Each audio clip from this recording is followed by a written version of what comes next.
Hello, everybody, and welcome to the 5th season of One Nation Under Whiskey. I'm your host, Whiskey Cherub Joshua Hatton. I'm joined, as always, by my good friend, my business partner, my main man. Well, not my main. I don't have like a main. I guess I do have a main man. Wow, you gift with one hand, you take away with the other.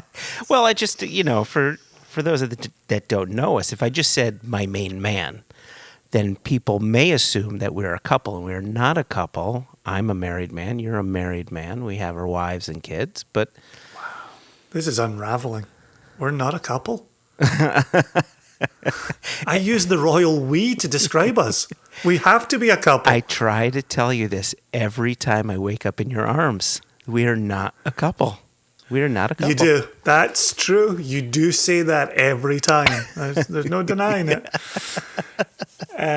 Question. Okay. Sidebar. Yep. Okay. I'll take it. Do we have sound effects for fireworks and champagne corks for earlier when you said welcome to season 5? We do now. Thank you. I'm glad the listeners got to enjoy it, and then they got to hear me asking the question. Do you think when we get to season 12, if we can do like 12 something something, 11 something something, 10 something something, 5 golden seasons?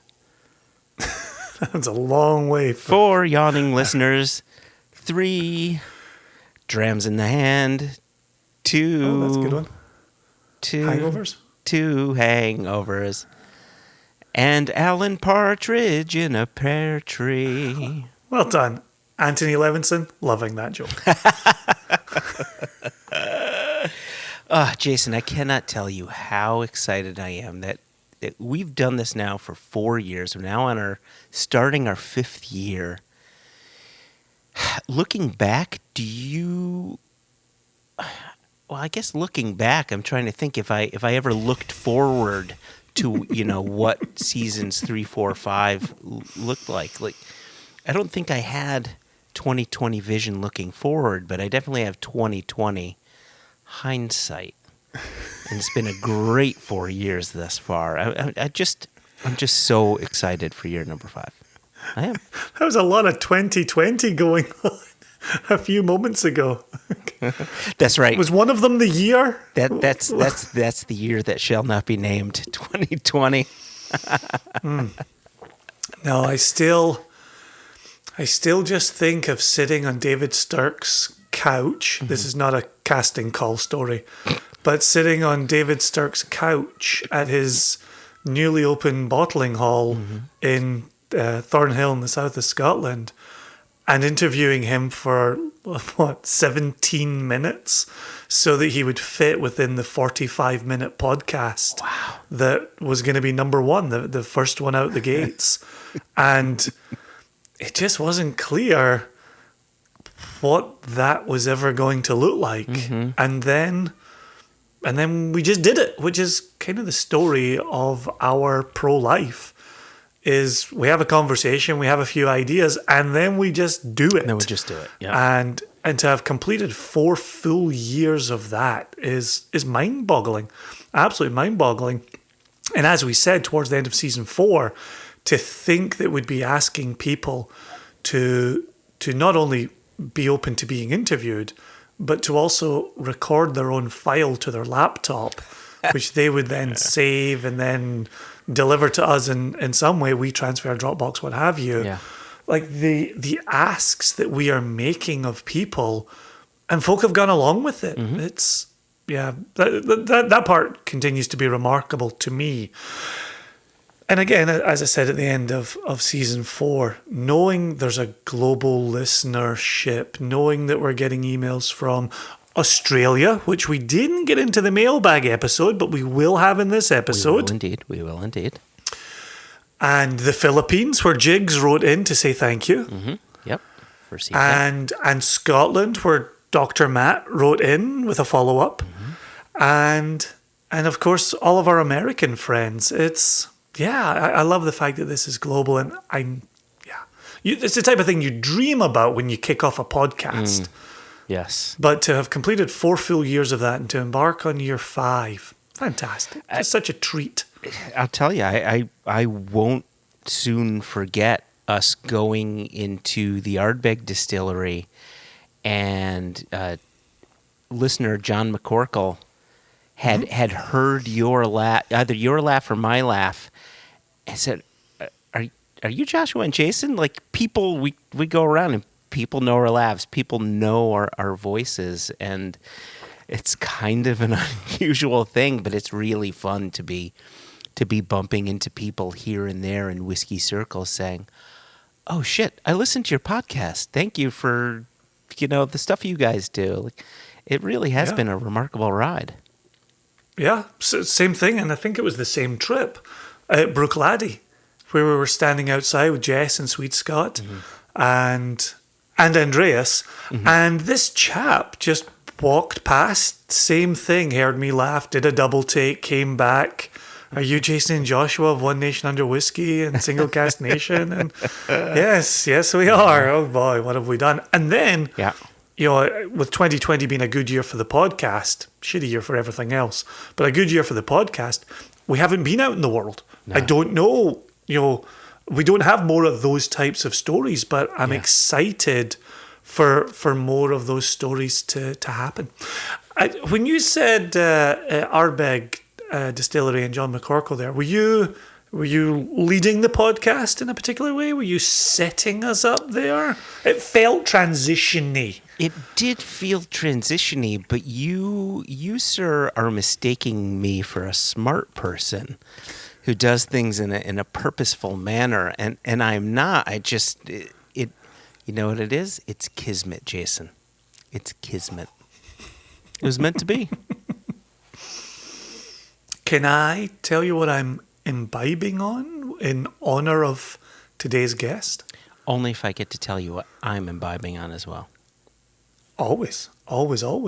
In preparation, don't use that word every day, for this episode, I scanned my shelves and pulled some bottles from the Ardbeg section off my shelf. And I swear this is true. I did not know that I had an open bottle of 2009 Supernova at the back of my Ardbeg shelf. I even did a Google search because it's the 58.9%.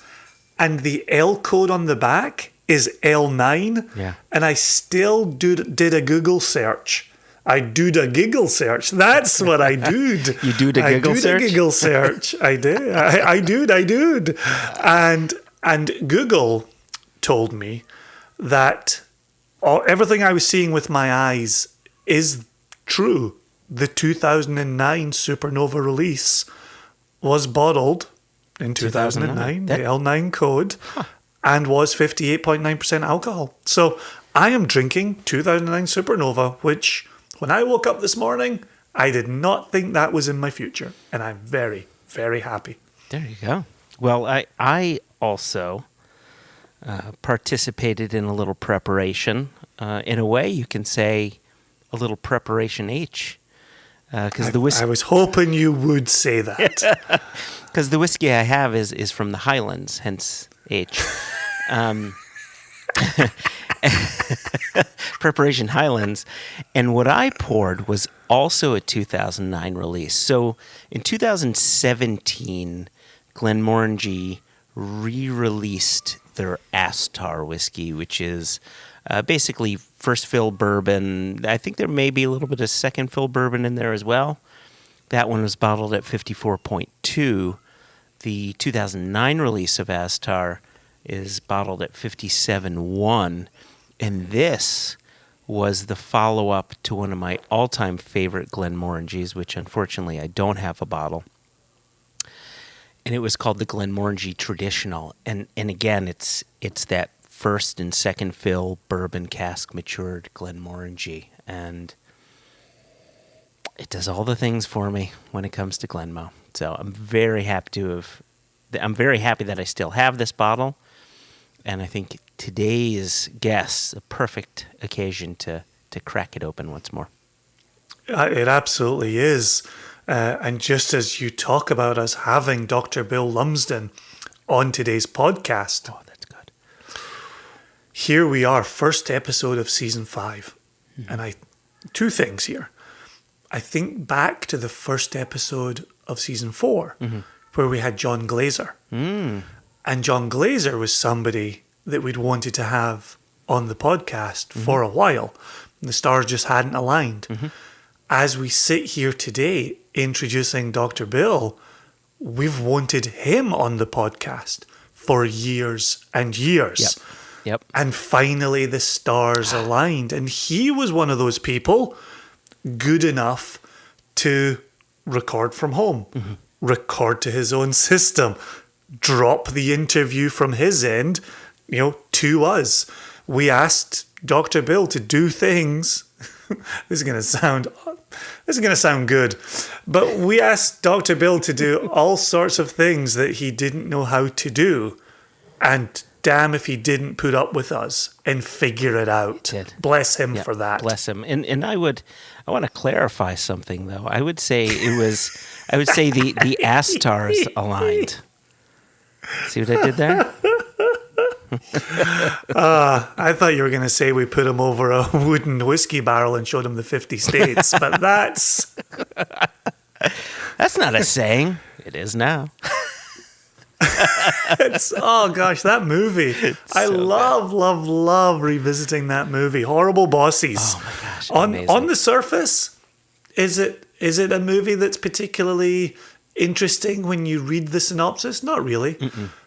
Did Jason Bateman and Jason Sudeikis and the guy from Always Sunny in Philadelphia, whose name I always forget, but Jamie Foxx, Jennifer Aniston, even Kevin Spacey, which I know it's a trickier name to bring up these days, but what a movie. And the little blooper reel at the end. Oh my gosh. It's so good. Anytime I see a little blooper reel like that at the end of a movie, always makes me think of Smokey and the Bandit. Oh my gosh, yeah. Well, geez, I'm trying to dig into my 13-year-old's memory here because it's been many, many years since I've seen that movie.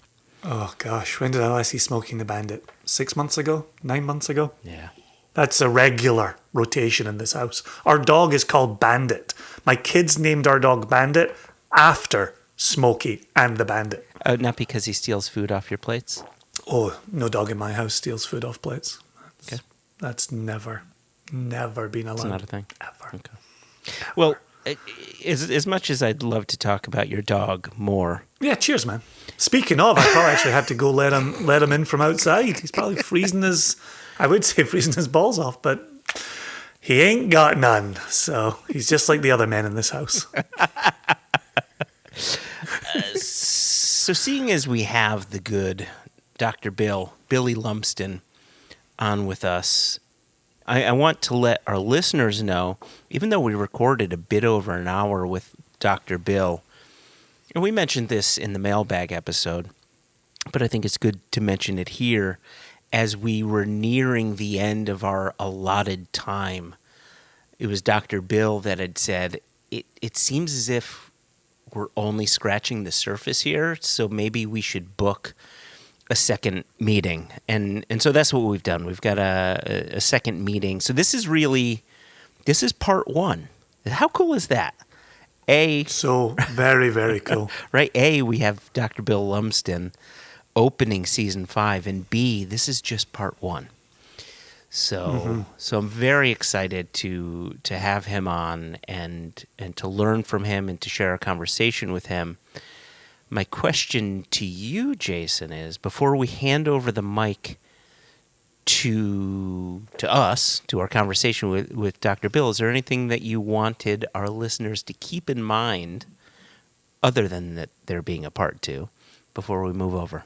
No, I definitely don't want to get between the listeners and Dr. Bill for even another second. Well, there you go.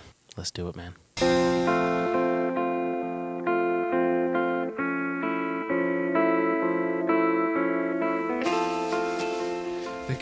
Bill, we're excited and happy for you to be with us. We really appreciate you taking out the time to do this. Yeah, it's been too long. It's been way too long. Well, I was trying to think back to the first interview I did with you. It was you, me, and David Blackmore, and we were below the Glenmorangie offices in the Tom Colicchio restaurant. Yep. And I'll never forget this. I want to say it was about 10 years ago, maybe 10 years ago. And you had ordered a Riesling, a Trimbach Riesling. Mm-hmm. And you had said, you poured it, you nosed it, you tasted it, and you said, I'll never forget this note. You said, what I love about this Riesling, it has this lovely kerosene note to it. And this interview aside, I've never heard kerosene being used as a note with anything. Yep, it's actually generally a marker of authenticity and quality in Riesling wines. And I have to say, I don't get it so much in New World Rieslings, but when you've got a great Alsace Riesling from Hugel or Rolly Gassman or whoever, it's one of the key markers I look for. And, it should never dominate, but it should be there in the background.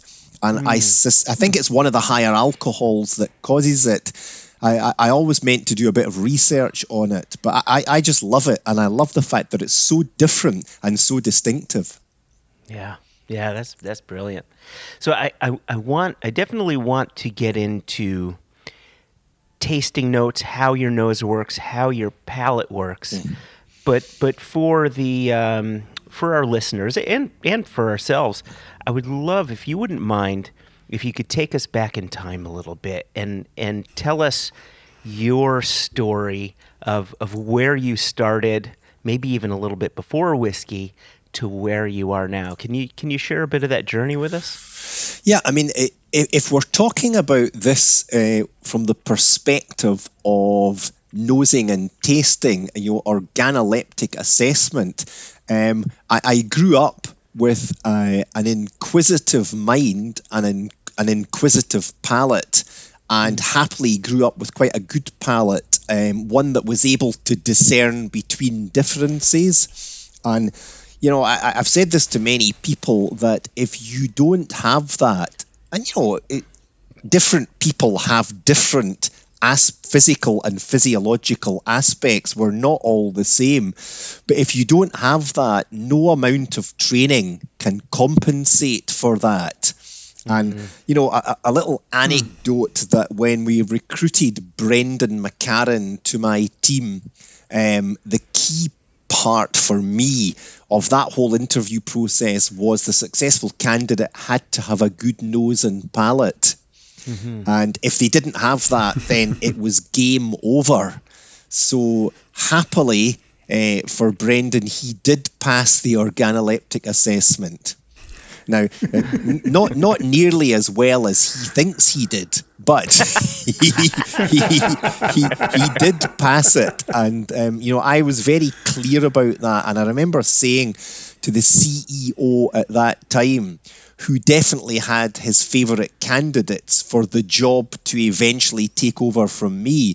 And I said, well, in some respects, Paul, I don't give a shit about your favourite candidate. Says, I'm going to make the main decision here, but it has to be someone who is able to distinguish between different tastes. And, I've got such vivid memories. And, the sense of smell is great at stimulating the part of your brain that deals with memory anyway.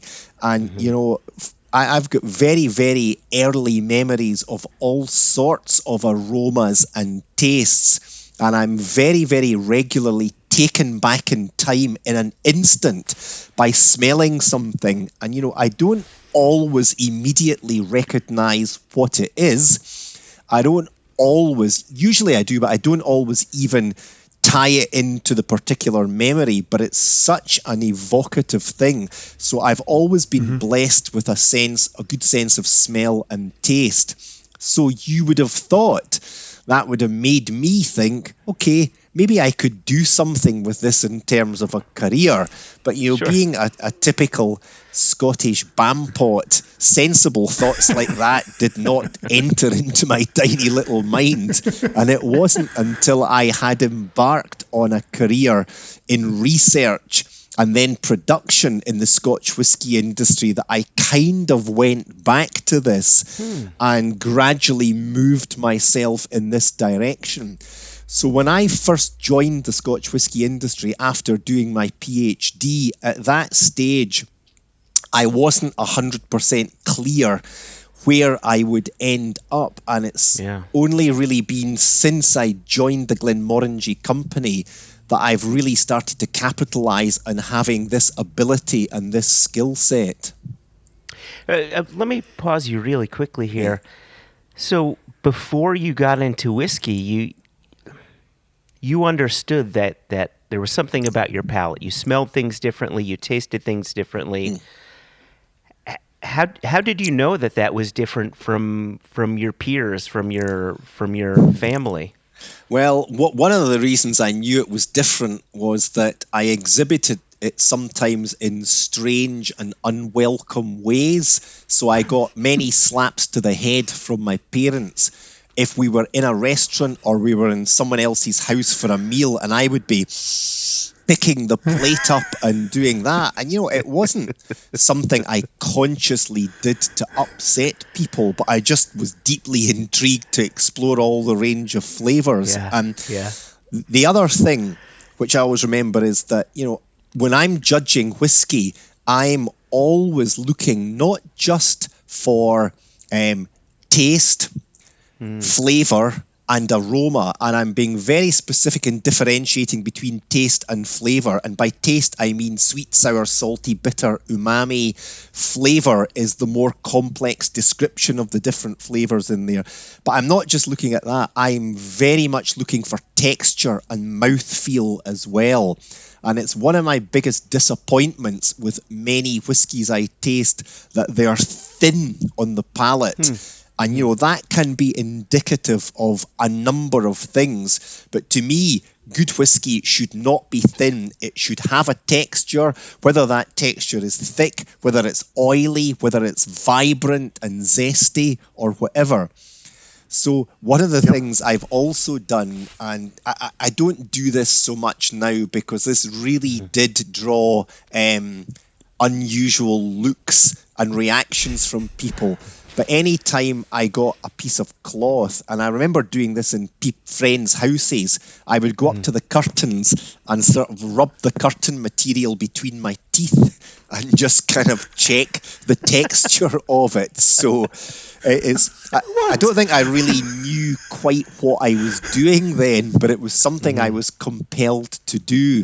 And so I do that quite a lot, using my hands to feel things and also my mouth. And I think it has heightened my appreciation or otherwise of the texture of things. That's remarkable. I just imagine having you and your family over to the house for dinner. Where's Bill? He's just in the corner chewing on the curtains. Don't worry about him. It's just a thing he does. It's just a stage. It probably was, Jason, a little bit of a stage because, it's fair enough if someone serves you dinner and I would expect people to do that, but you maybe wouldn't expect your guests to go and start chewing on the curtains or something like that. And did you grow up in a family that were whiskey fans, whiskey lovers? It doesn't sound like anyone was in the industry, but it was a whiskey house. Yeah, it was a major whiskey house. Whiskey was always the drink of choice, and not just my mum and dad, but grandparents and aunts and uncles. When I look at things now, it's with a little degree of sadness because I think we've kind of almost missed out a generation, and I'm talking about my generation here because my son and daughter's generation, they're loving their whiskies. There's been a revival in that, but it's almost like the generation I grew up in, and there's not that many of my old group of friends from my school days and universities who are whiskey lovers. There are obviously one or two, but But yeah, certainly I grew up in a major whiskey drinking family, so I've got very vivid memories. And again, back in the 1960s and 1970s, the vast majority of people globally, but also in Scotland, were drinking blended Scotch because single malt just was not so widely available. So, it was Chivas Regal if my dad was particularly flush. If they weren't, it was famous Grouse was in the house quite a lot. Yeah, your family was a tier or two above mine. My uncles and my dad were always cheap as chips, rock gut blends, the big plastic bottles that you could get at the supermarket. And I do remember there was one New Year where an uncle showed up with a famous grouse, and everyone was, "Oh, get you. Oh, someone's shown off this New Year." And then that was the first bottle emptied.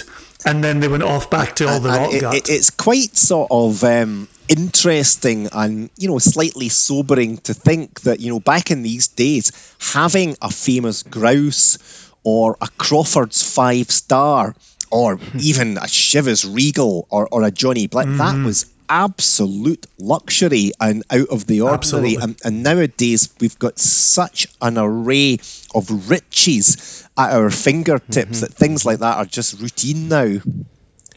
Yeah, which is a bit of a shame because, they are the backbone of the Scotch whisky industry. And, if I'm running a panel at one of the competitions where we're tasting standard blends, I always say to the people in the panel, I say, look, remember here, you shouldn't be thinking of these whiskies in terms of a very smooth 10 or 12-year-old single malt. They're not. You need to judge them within their own category and not mark them down because of that. Is that easily done? I agree with you in saying it. Is it...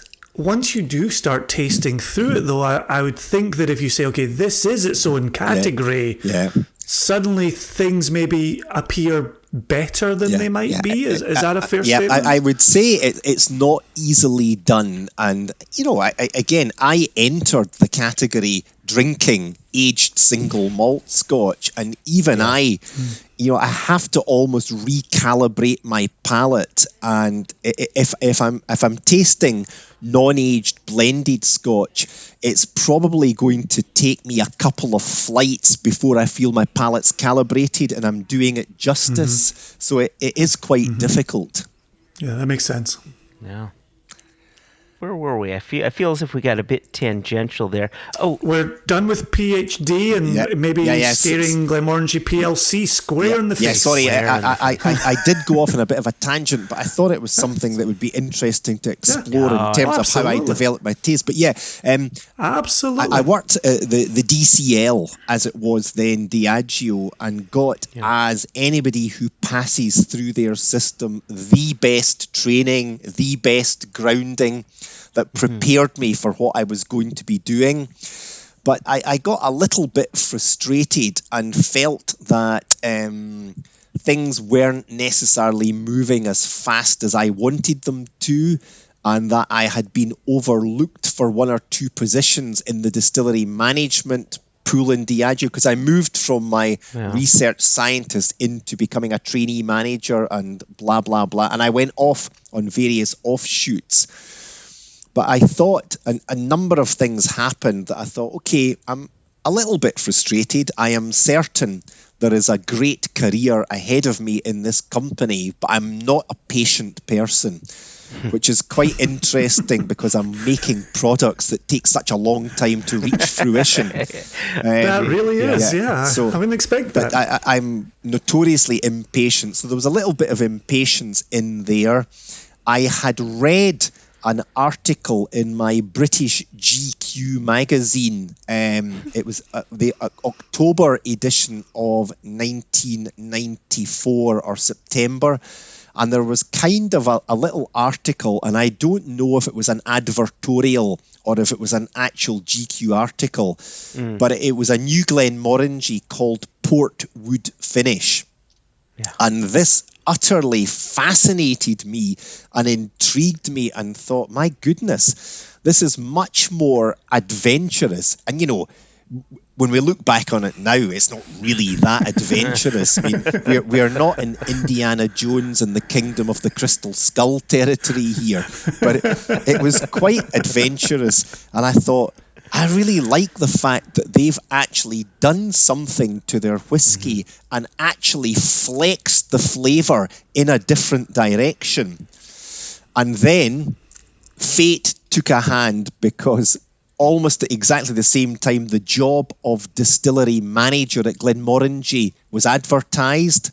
And, I spoke with my wife, we weighed things up, and I thought, I reckon if I moved to this company, I might get involved more quickly in some quite funky, exciting things. So I applied for the job, and I got the job. I was very clearly the best candidate by some considerable distance. No doubt. Nobody listening has a doubt in their mind, Bill. At least I've got the good grace to laugh at myself when I say that. But they recognised that. I think the distillery had been left to run itself. The previous manager had disappeared, and they wanted someone who was quite structured. And they felt someone who'd been trained by Diageo. I mean, little did they know I'm the least structured person in the world. But, they gave me the job. And the first challenge I had was just to try and introduce a degree of smooth operation of the distillery and a little bit of structure, a little bit of standards in there. But at the same time, there was a mini civil war going on in the board of the company. And the very creative managing director, a lovely gentleman called Neil McKerrow, who carried out this experiment which led to the Portwood finish, he fell out with the family and the rest of the board, and he had actually departed the company by the time I started. So this whole area, which had proved such an appeal to me, to draw me in there, fell by the wayside. Wow. So, but the good thing with that was that basically I had carte blanche, apart from a financial budget perspective, to basically do what I wanted with this and try and resurrect it and grow it and build it. And that's exactly what I did. And, the first 10 years of my tenure at Glenmorangie were a bit of a roller coaster. And, I moved from being distillery manager after only 4 years, which I was not anticipating. But again, because of ongoing ructions in the board, a number of people left the business, and there was an opening for someone to become the master distiller. So I moved into that, but I was battling against a rather unadventurous board, a board of directors who were only interested in the bottom line. But I'm nothing if not dogged and determined. And, just running the distillery to make things as cheap as possible was of no interest to me whatsoever. So I didn't have an easy time of it for that first 6 years in this role. But I was absolutely determined to outlive what I call the dark ages. And that's exactly what happened. So I managed to establish a new wood management policy. I was just going to ask this. Continue. I started to carry out all sorts of experiments, most of which I didn't tell anyone out with my own department about. And this led to the generation of Signet and all sorts of things like that. And eventually, when we were bought in 2005, right at the beginning of by LVMH, that was it. That was the final piece of the jigsaw puzzle for me. And I moved from being regarded as a necessary evil in the company to actually being regarded as someone the company wanted to encourage and build on the creativity. So the ownership of LVMH has unquestionably been the best years of my career. Yeah, that's wonderful. That's remarkable to hear, Bill, where, clearly at every point you're the best man for the job. But to hear timing and the way timing has just fit in, the fact you see a piece in a GQ magazine that fell around the same time as a job opening, where you then got in and it wasn't the world you thought you were getting into. You then do your own experimentation quietly behind the scenes that puts you in a perfect line for 2005 when LVMH buys the company. I know there's I fought very hard to make it the world I wanted to go into, but there's no question. Yeah. There was a lot of serendipity in there. And the other thing that I forgot to mention when I was reading the GQ, when I was getting frustrated with my former company, Glenmorangie was the first whiskey I drank in earnest. It was what drew me into the category. So it was my first love from a whiskey perspective. So it all fitted quite nicely. That's really remarkable. There is that adage of, making your own luck in this world. And you just echoed that a moment ago, where you work diligently behind the scenes to get lucky. That's kind of how it works out. And I guess the other thing I would throw in here, and there will be certain former colleagues of mine who won't like hearing this, but not that I care about that.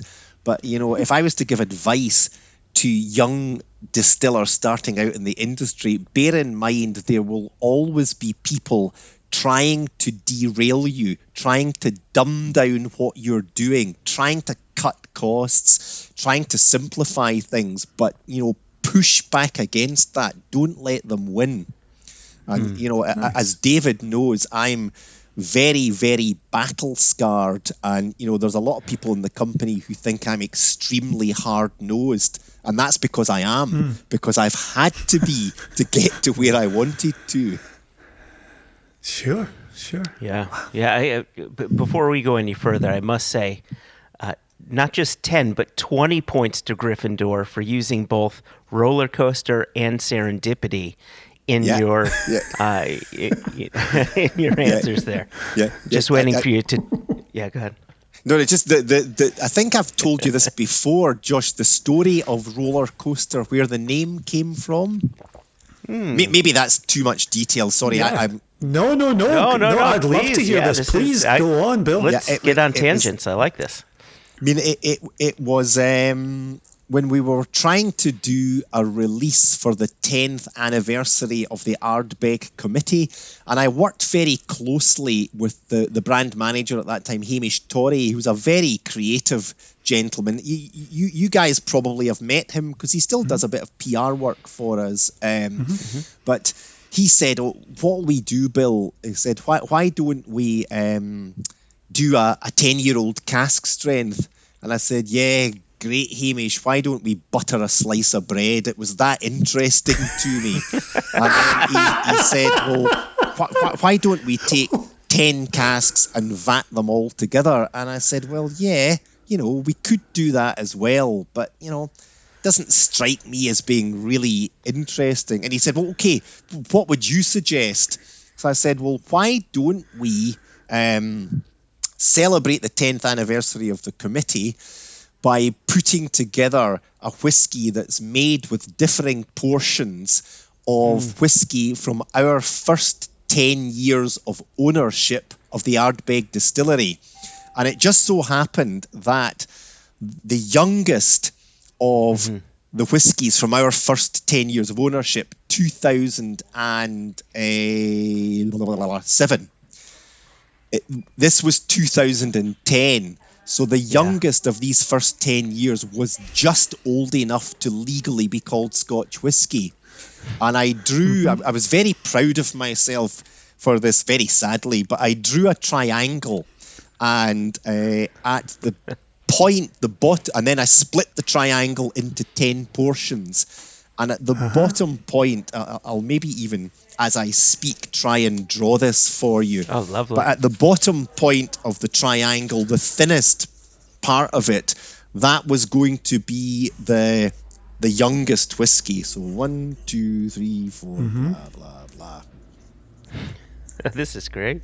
Right. So I don't know if you can see that there. Oh, there we go. Yep. Yeah. Uh-huh. So Yeah. the point of the triangle, the smallest portion in terms of volume was a 3-year-old, then a slightly bigger volume of 4, a slightly bigger volume of 5, and then right up to the largest quantity of whiskey in the blend was the 10-year-old. And Hamish loved this concept and loved the way that I'd woven this together and drawn a little diagram. So I gave that instruction to a member of my team to get the whiskey samples, and I said I want it all to be ex-bourbon because I want it to be a classic Ardbeg, and put together that recipe, mimic that recipe. But the person in question actually, I can name names here. It was Rachel Barry, who I don't especially see eye to eye with about a number of things. But not only did she put together that recipe for me, exactly mimicked my triangle with the sliding scale of ages, she put together another 2 samples with different ratios of that, and then presented them to myself and Hamish blind, and we both immediately chose our favourite. And once I'd chosen my favourite, I thought, right, that's the recipe we're going to go with, Rachel, thank you. I drew the graph again. And this time it came out like that. Okay. So, which is what we see on the back of the bottle, if I remember correctly. That, of course, is a roller coaster. So that's where it came from. And, what I learned from that was that I think it's always nice to have. That's it. That's the one. Yep. I think it's all, and that very accurately mimics the recipe that went in there. I thank you, Josh, for just happen to have one handy. What I learned from that was that, particularly for a brand like Ardbeg, if you can tell your consumers a little anecdote like that, but one which is absolutely pertinent to the product, then you're on to a winner. Yeah, that's really striking. I don't think I'd heard that story before, and I was at various roller coaster launches and I don't recall. So maybe I heard it in the mists of time, and I've since forgotten it. And the thing I would say about that story, Jason, is it's 100% true. Many of my stories aren't, but that one is. True-ish. I could ask you questions about Ardbeg all day long, but I know for Joshua and with Joshua, and it's a little bit that you teased earlier, you changed the wood management policy procedures at Glenmorangie. One of the things we absolutely love talking to industry folk about are changes in wood policy, because it's really striking that the 80s, a difficult time for the Scotch industry, the 90s when things started to look a little bit better. There's almost this window between 1995 and 2005 where you start to hear different places implementing better wood policy.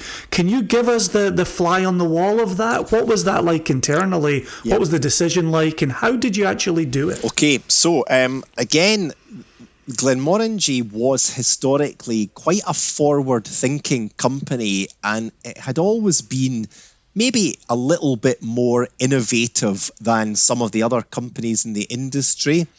So they had already picked up on the fact that throughout the 80s and into the early 90s, the quality of the ex-bourbon barrels coming out of the United States seemed to be going downhill a little bit due to a number of factors, not least the growth in the American whiskey industry and the massive increase on demand for wood. So it seemed that when they compared the samples to some of the historical samples, the taste profile, and in particular the sweetness and body of the whiskey, just wasn't quite as good. So the company had worked with the late, great Dr. Jim Swan, who at that time was at Pentland's Scotch Whisky Research Institute, as we call it now. and I'd started to develop a program to try and fight back against that and to try and make barrels in the United States the way they used to be made, using much more slow growth oak, using a degree of air seasoning and sort of maturing of the wood, changing the toasting and charring profile to bring a better range of flavors there. But again, by the time I joined the company, the personnel had changed. There was little appetite within the company to do that because it was a lot more expensive. So again, I fought tooth and nail, not only to reinstate that program, but actually to build on it and improve on it. So I rationalized the supply base because when I joined, they were buying casks from almost anywhere you could think of. And there was a degree of cost in there. And I changed it to using suppliers that I was comfortable with using and that I knew would deliver consistent quality to me. And I changed the policy, for example, for Glenmorangie Original to say we weren't going to use refill casks. It would only be first fill and a proportion of second fill casks and so on and so forth. And I wrote that out as a new policy, which we have stuck to this day. And one of the nicest things in that policy was that a lot of people had noticed that and I'm just trying, I'm terrible at my maths and dates here, but roughly 19 to 20 years after I started with the company, so round about 2015, 2016, the quality of Glenmorangie 18-year-old seemed to dramatically increase, and that's because you were seeing the first impact of my change in policy coming through for that whiskey. You also saw it in the original, and the recipe changed when we relaunched the brand in 2007. So you're seeing the first use of my designer casks in there. But, I was very conscious. I didn't want to change the 10-year-old, the original, too much. And of course, many other companies in the Scotch whisky industry have followed suit or were also working on their own policy. But, I remember being joined by recruiting a new distillery manager back in the day, and I asked him about his current company, which shall remain nameless, their wood policy. And he famously said to me, he said, "Bill, as long as it was once part of a tree, it would do." So that's how that came about. And, I'm happy to say that, again, since the takeover by LVMH, they have given me so much more money to invest in this policy, but also in experimentation and trying different things. When you look to make that wood policy change with Glenmorangie, and if memory serves, I think you did something similar with Ardbeg a little later on. Do you have to also take into consideration potential changes to fermentation or distillation? Yes and no, Josh. So if I can start with fermentation, first of all, it's obviously a critically important part of the process, but it is only one part of it to give flavor and, to dramatically change things in fermentation without seriously impacting on your spirit yield. You have to do some quite drastic things. So it's only in the last decade or so I've started to focus a bit more on fermentation. And I guess what I'm trying to say here is that as an industry, we had pretty much got on top of fermentation to maximize this balance between alcohol production and flavor. And most of the industry was doing the same thing.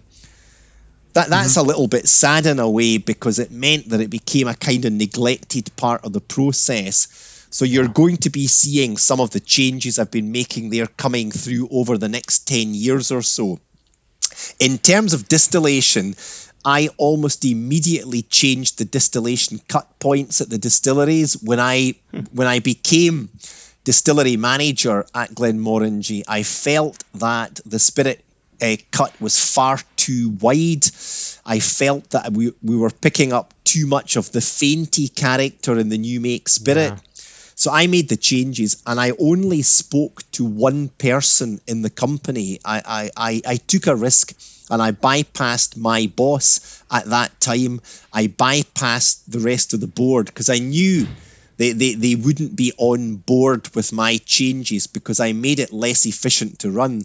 But I went straight to David MacDonald himself, who was the owner of the company, and he immediately approved my changes.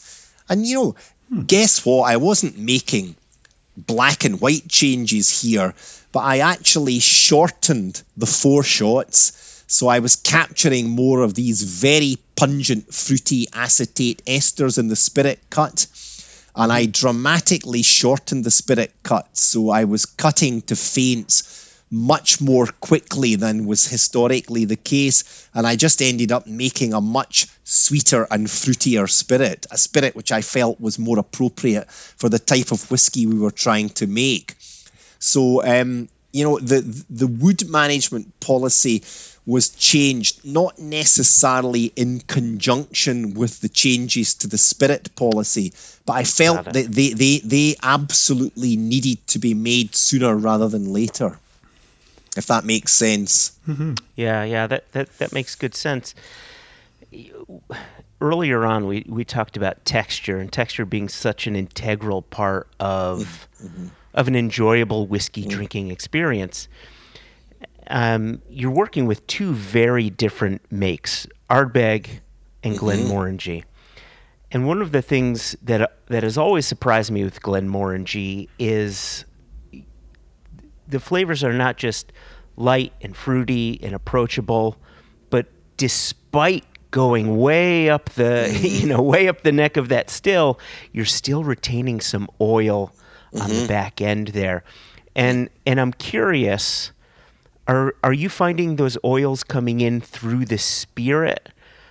Mostly, is the wood also imparting some of those oils?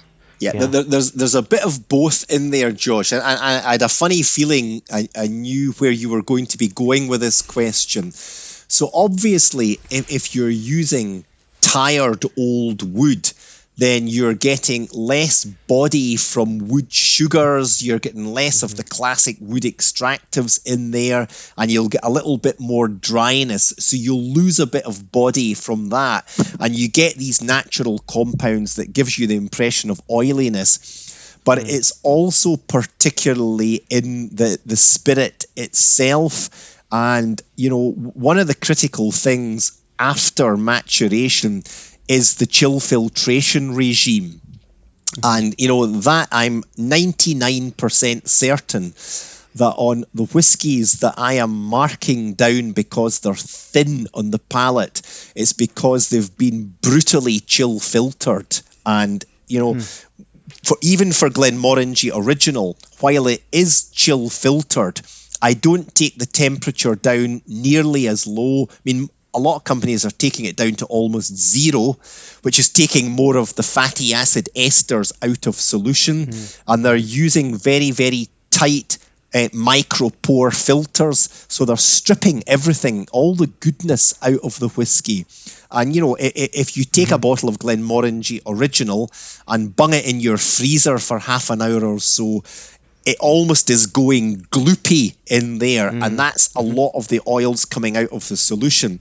And, you know, there's 1 or 2 very, very well-known brands which I'm absolutely dismayed at what they've done to them. And, you know, it doesn't just come across as being thin. It can come across as being harsh and metallic on the taste.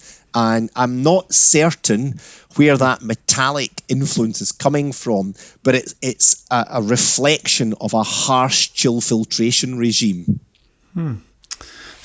So follow-up question on that one then. So if you're not taking the temperature quite as low, what's the chill filtering for? What's Glenmorangie looking to achieve with that little bit of chill filtering? And I think the inference in your question there, Jason, is why don't we just go the whole hog and not chill filter at all? And that is the inference. You are correct. I'm on a pathway towards that, but because Glenmorangie has such wide global distribution, and because we are constantly breaking into new markets, there is a risk that if your whiskey is appearing cloudy or opaque, it will be rejected and it will be sent back as a complaint.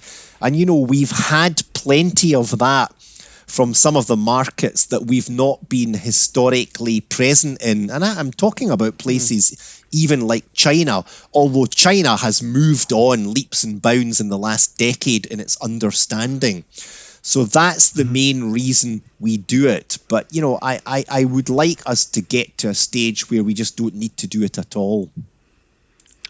Would you entertain the starting strength of 46% to avoid it? Or do you then find when you take people out of their 40 and 43% comfort zones that 46 is just a different difficult sell? There's a double whammy in there.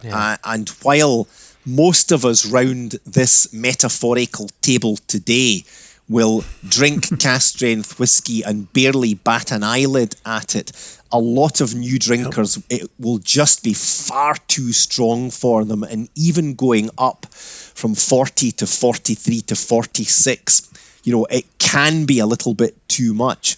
And the other side of the coin is that even someone as devil may care and as extravagant as myself, I do still have to hit certain targets from a budget perspective. And, if you're suddenly ending up with 40 divided by 46 times the volume of whiskey, you have to take a hit somewhere. So it's these two factors coming into play. Well, and then your bottle price goes up, and then you're attracting a different portion of the market. I understand it becomes swings and roundabouts at one point. I know Jason has some pressing Ardbeg questions, and maybe this next question will act as a good segue to that. Being the person in charge of designing whiskeys for both Glenmorangie and Ardbeg, when I think of the two brands, Glenmorangie, much larger production, appeals to a larger base of people. Ardbeg, much less production, a bit of a cultish following and so forth. And I'm just curious, what's it like wearing those different hats? Do you approach these whiskeys in very different ways, knowing who the audience is or will be? Yeah, I mean, it's not even so much just that, Josh, thinking about the different audience, but it's also just there's such different distilleries, such different whiskies to work with. So to a large extent, I've got a Glenmorangie head, which I take off and replace with an Ardbeg head. And a lot of the very subtle things I've done at Glenmorangie, which are picked up in differences in taste, just wouldn't work at all at Ardbeg. And, I've by and large resisted the temptation to make an Ardbeg style whiskey at Glenmorangie. I have made some medium peated spirit, which I've dribbled into one or two expressions like the Dornoch limited release, like the current 16-year-old Elementa and Travel Retail and things like that. But, I generally do approach them in different ways. And I'm always mindful of the fact that while I am trying to push the boundaries, I want to stay true to the taste profile and the ethos of the classic Glenmorangie and the classic Ardbeg to a certain extent. So yes, I do approach them in quite different ways. You just said classic Ardbeg, and it brings me to my first question for you. I got into whiskey to mid-90s, mid to the end of the 90s.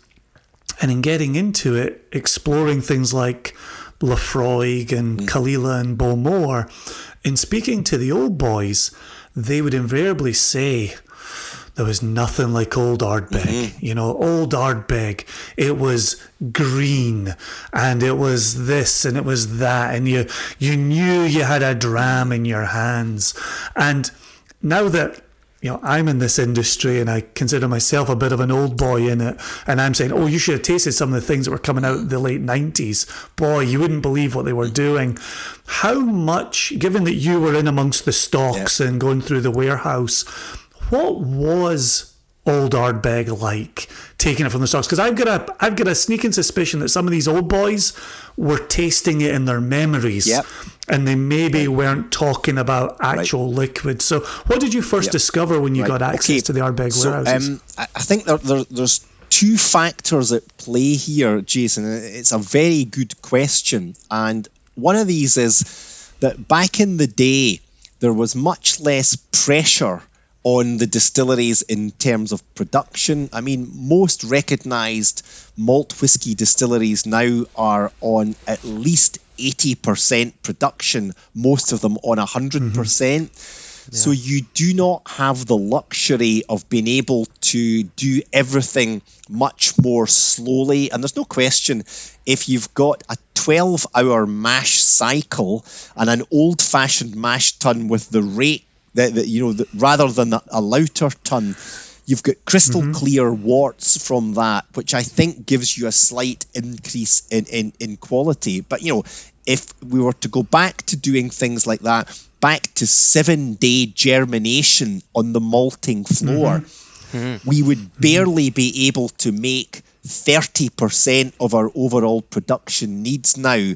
So the ever increasing demand for our products has led to the whole of the industry having to slightly speed up the process.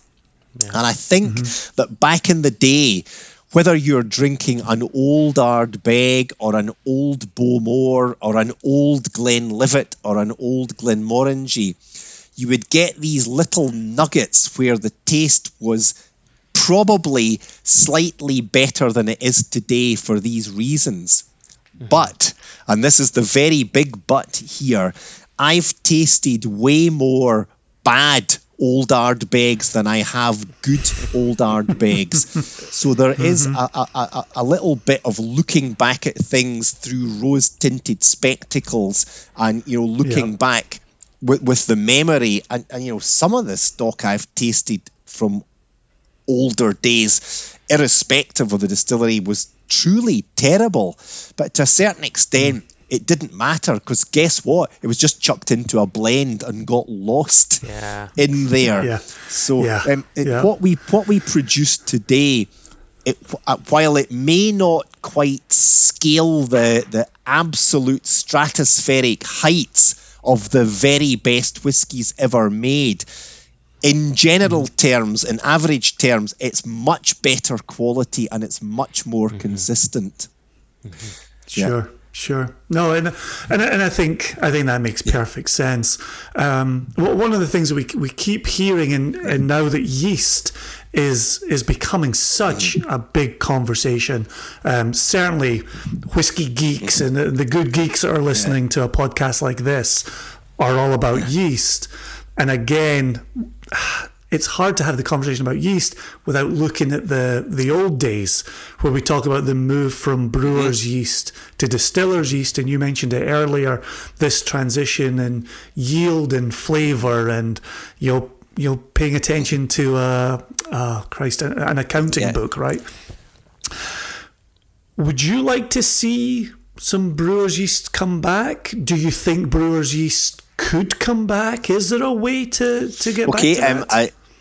Two questions there. Firstly, yes, I would love to see brewer's yeast come back, because I believe that the new make spirit at a typical Scotch malt whisky distillery lost something when we were unable to use the brewer's yeast again. And I don't know if it's... I'm a yeast physiologist by training, but it's very difficult to find this out exactly. I don't know if it's because the brewing yeast produced slightly different flavour congeners. I suspect it's more to do with the fact that the brewer's yeast was less able to stand up to the demands of a Scotch malt whisky fermentation. So it died and the cells autolyzed more readily. And when they burst open, they were giving forth different flavours. I suspect there's a little bit of both in there. And by the time you mature the spirit in good quality active casks for 10 or 12 years, the little difference is almost negligible. But I mean, it's a little bit like imagining a big chunk of salami and you cut a little slice off one evening, a very thin slice, and you don't notice much difference. And then the next evening, you cut another very thin slice off and you don't notice much difference. But then 365 days later, when you've done that every day, there's not an awful lot of it left. So I think that's what you have to be very cognizant of as a whiskey distiller, that lots of these different changes on their own are not really going to give you a noticeable difference. But when you add them all up together, so my current hobby horse at the moment in the company is to try and fight back against the danger of product drift. And you know, someone in operations, I'll give you a little sort of metaphorical example, will say to me, "Oh, Bill, if we were able to install a downstream refrigerator here, it would allow us to rattle through the stills more quickly and would become much more efficient. What do you think?" And my first thought is, get the fuck out of here. I'm not interested. But, you know, sometimes you have to weigh it up and give very good reasons why you don't want to do it. And even if I run the distillery for a month, as it is at the moment, and then run it for a month with whatever newfangled technology is there, and then look at the spirit, the chances are I'm not going to pick up much in the way of difference. But as I say, it's all these different slices gradually accumulate and come together. So, well, and I think, go on. So that's the answer to your first question is I have this feeling, and you know, backed up on nosing and tasting, that if we were able to reintroduce good quality brewer's yeast, it might make a difference.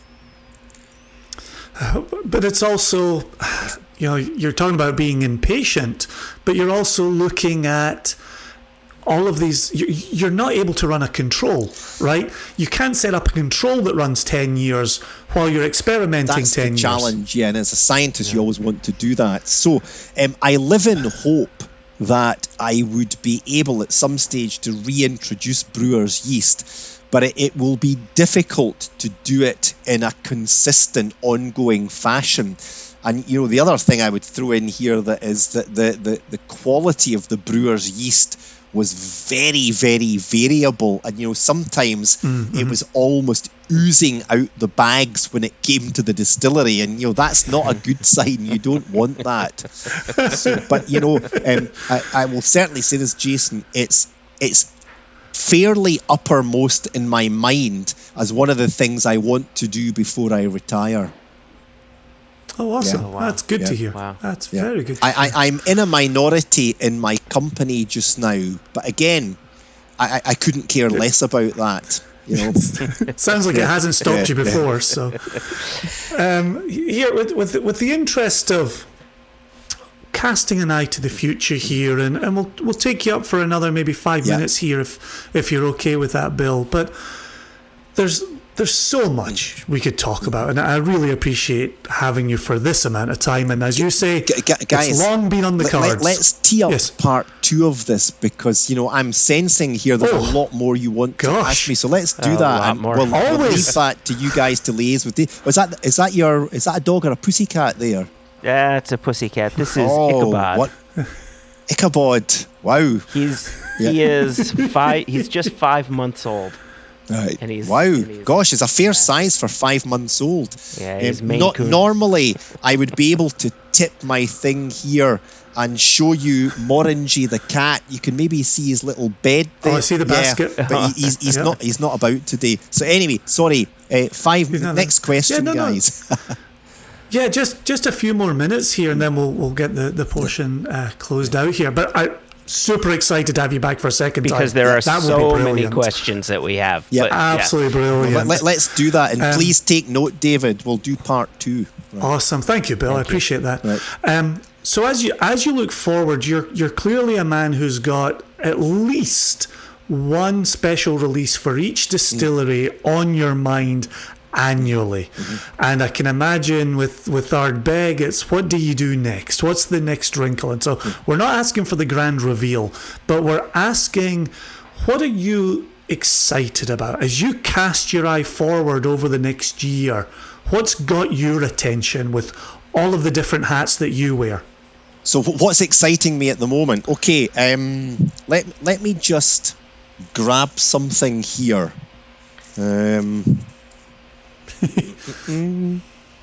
Well, that's worrying. Sorry, I'm just going to grab something and show you something. All right. Cheers. This is exciting. Yeah. The last time he said this, they had to bring in HR, but this time it'll be different.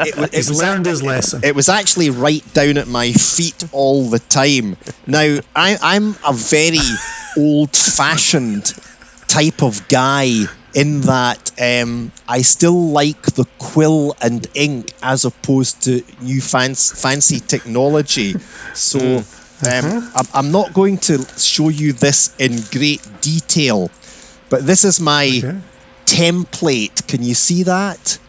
I can see it. For many different types of projects I'm working on just now, and rather than it just being in the muddy ether of my mind, I'm trying to put a little bit of structure into that and develop different product pipelines.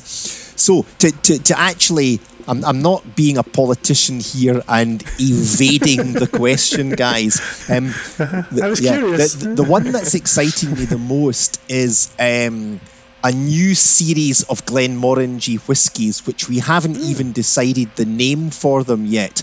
But we decided after the 10th release of the private edition series, Glenmorangie Alta with the wild yeast, we decided we would, give the private edition series a bit of a holiday, and partly because we really are trying to reach out to a different audience. We obviously want to keep all of our Glenmorangie lovers and whiskey lovers, but we want to try and draw new people into the category, which you obviously have to do if you want to grow your brand.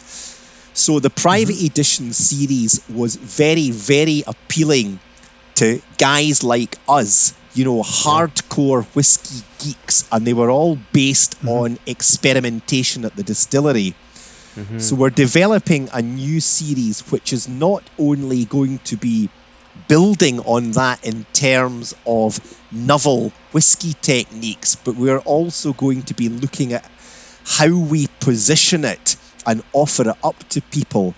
And if you're familiar with the release A Tale of Cake, guys, did you get that? Yeah. Absolutely. Yep. Absolutely. A Tale of Cake was a product I'd already made, and while the use of Royal Tokai cask from Hungary greatly excited me, not least because the first time I did it, I completely screwed up the experiment. So I was determined to do it properly. But my friends in the marketing department weren't necessarily hugely motivated by this, which, slightly annoyed me a bit at the time.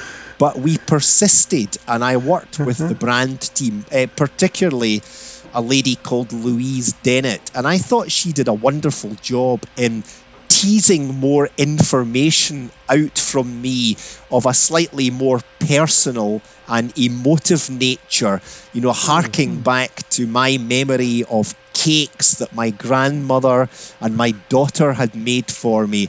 And she took this information and built it up into a proposition which was a bit of fun. And I know certain people in the company were very, very, very uncomfortable about that. and there's one of us round this table today with ginger hair. But I just loved the idea. It was a bit of fun, and we developed a little film where I got splatted in the face with a cake. So what we were doing is it's fantastic. The whiskey awesome. making is as careful and as serious as it ever is, but the way in which we present it was a bit different. So that's what I'm working on just now, and I've got at least 3 products very well developed, and the first one of these is something that not only we've never done before, but I don't think it's been done in the Scotch whisky industry before. So there will be the ongoing innovation and new flavours, but we'll be presenting it in a slightly different way. And I've now set the marketing department a challenge to say that if you're not making David Blackmore and Billy Lumsden uncomfortable, then you're doing something wrong. So there's a lot more interesting things to come, and it's what really motivates me the most in my work, is trying to do these new things. And we had a fabulous Ardbeg product we were going to release last year, but we decided to withdraw the product because the name and the way we described it would have potentially been viewed as challenging while we were in a COVID shutdown environment, and I absolutely can't. He's already kicking me under the table here. I can't say any more about that. The product itself has been bottled, and it's wild and wacky, and we're going to rename it and relaunch it probably next year. Okay, David, see it in the private chat thing. Zip it, Bill. I will do.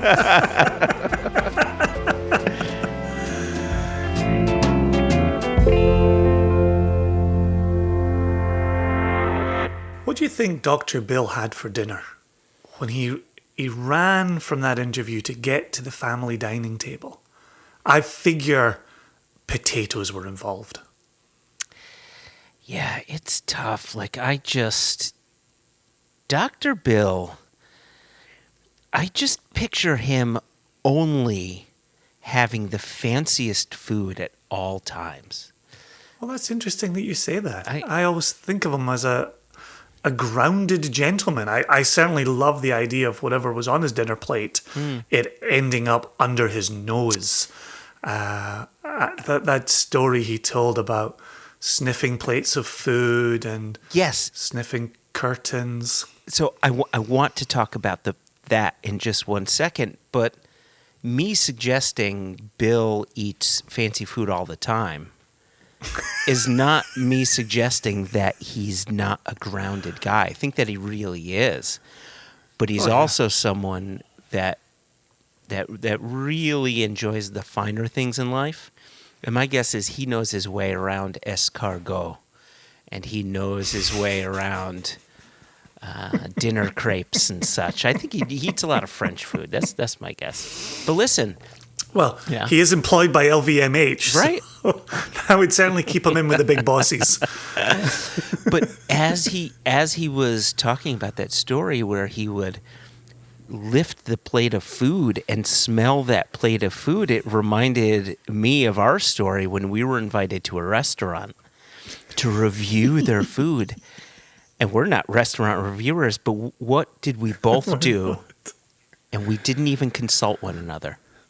No, didn't. Right? We just lifted the plates to our noses and smelled every little bit and bob on the plate. And the chef said, I've never seen anyone do that before. And I was too embarrassed to say, that's because we don't do this, but was really reassured 8 years later when talking to Bill Lumsden, and he told us what he does with his plates of food. So a moment ago when you said, we never do this, you and I do this all the time. What did you mean in that moment? We were never asked to review someone's food. Oh, on the restaurant side. Yeah, on the restaurant side. Yeah, Yes. the restaurant side. Yeah. But you and I pick up plates of All the food time. and food items All the time. All the time. All the time. Yeah. Okay. Yeah. But, when we were at that restaurant, Oh, yeah. I was sitting there half the time thinking, he's going to find us out. He's going to know we're nothing but amateurs. And then when we lifted the plates to our nose, because that's what we do, and he says, I've never seen that before, I thought, this is the moment where he sends us packing. This is when he finds the rat under these chef's hats that we're wearing. This is going to be the giveaway. And then, lo and behold, Disney made a movie out of that. I was surprised when I saw that. I really was. I was too. And Patton Oswalt didn't even tell me he was going to be playing the voice of Remy, but, there you go. But here's the thing. You and I on this very podcast have told our listeners, keep your nose open at all times, wherever you are, whatever you're doing, whoever you're with, keep your nose open at all times. And to hear Dr. Bill, talk about that, even as a young person, keeping his nose open at all times, it, along with many, many other things, opened a door to the future that he moved into. Yeah. Which is wonderful. Yep. 100%, Really wonderful. 100%. I'm about to pour another whiskey. Did you pour your second one yet? Mm-mm. Can I tell you my second one before you tell me your second one? Please. And we've gone in two very different directions. I know we did. I assumed we would, and I'm glad we did. So the next whiskey I'm pouring is my favorite of all time, independently bottled Glenmorangie. And now, truth be told, the label doesn't say Glenmorangie, but, people talk. Oh. People Are you talk. speaking out of school now? Maybe. Well, it's from the Creative Whiskey Company that's no longer around, so I feel as if I can say things. No? Okay. I have no idea. No? You know me. I always err on the side of caution. You're a little bit more fly-by-night. I like to test the waters. I like to dip a toe, just in case. Hope the piranha don't bite me. Nibble, nibble. So what I'm about to pour is a 20-year-old single cask bottled by Creative Whiskey Company under the exclusive malts label. And it just says distilled at a, quote, Highland distillery. It's from a single first fill Oloroso sherry butt. One of 508 bottles, bottled at 54.6% alcohol. And normally, Jason, I like my Glenmorangies with maybe just a bit of sherry. I really, just like with most whiskeys, I really prefer the ex-bourbon cask maturation. So Agreed. Right? So you want to experience that distillery character, but the sherry cask in this case does not hide the distillery character. It just plays really nicely in tandem with that distillery character. I hear you. What do you have?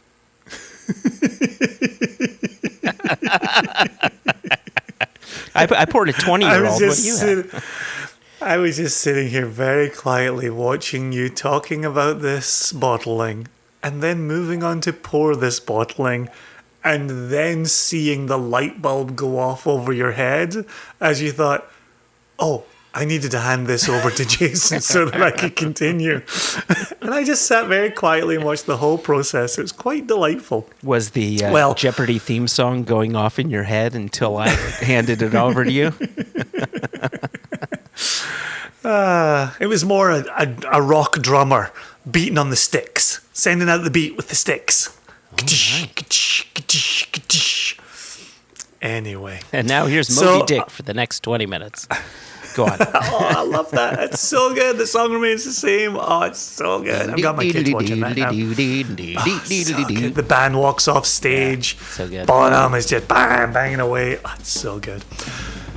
I have gone in a different direction from you. And I have, because I'm very aware of my own personal moments.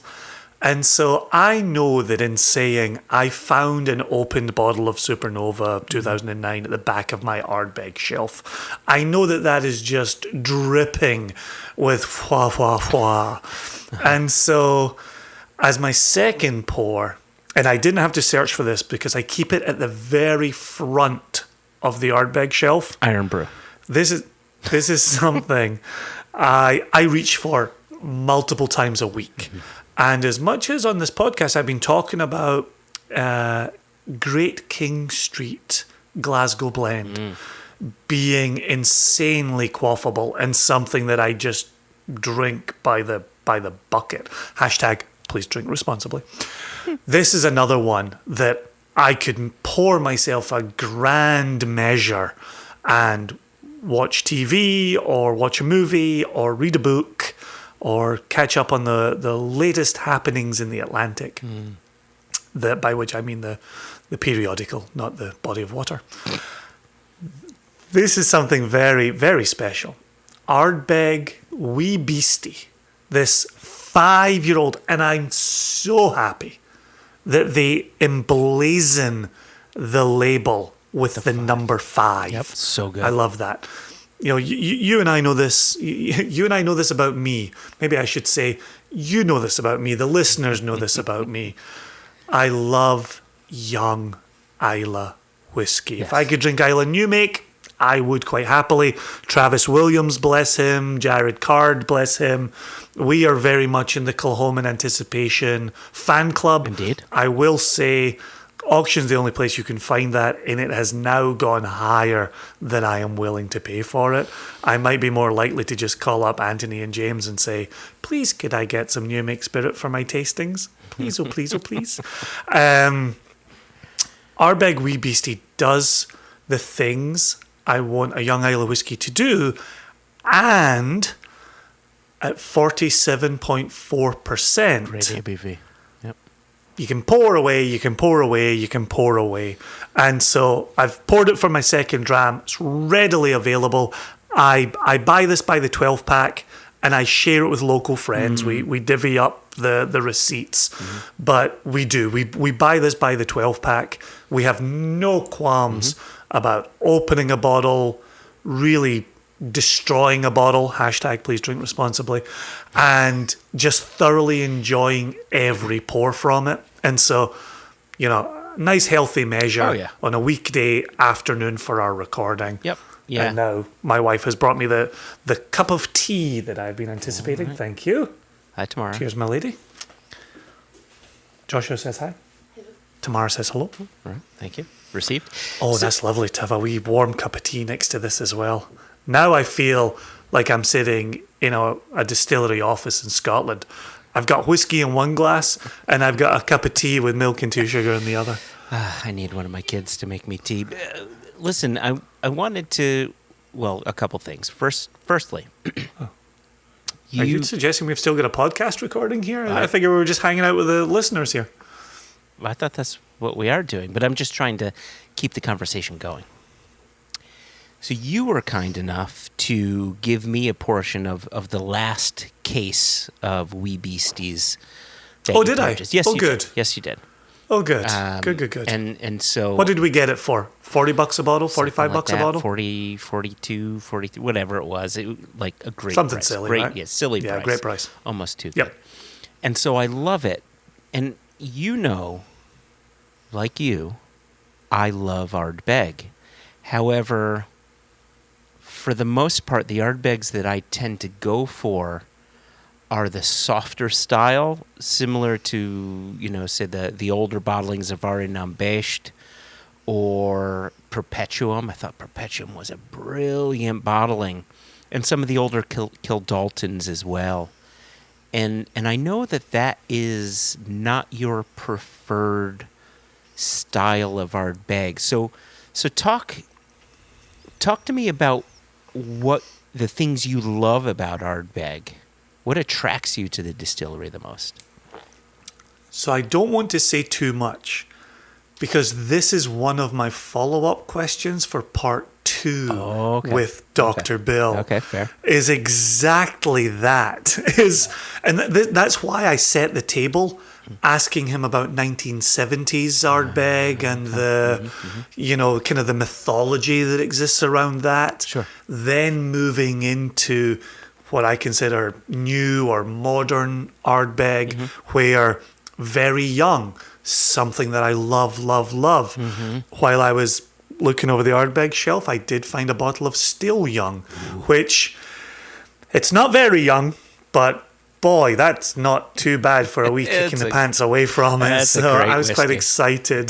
To stumble upon that. And then, yes, I do have an Ambashed in the back of the shelf as well, an open Ambashed. My Still Young is open as well, I'll be honest about that. And so I want to get into this with Dr. Bill. What's he seeing with modern Ardbeg? What's he seeing with younger, right? What's the impetus behind Wee Beastie? You've got the Anno, which is NAS, non-age statement. You've got the Corrie.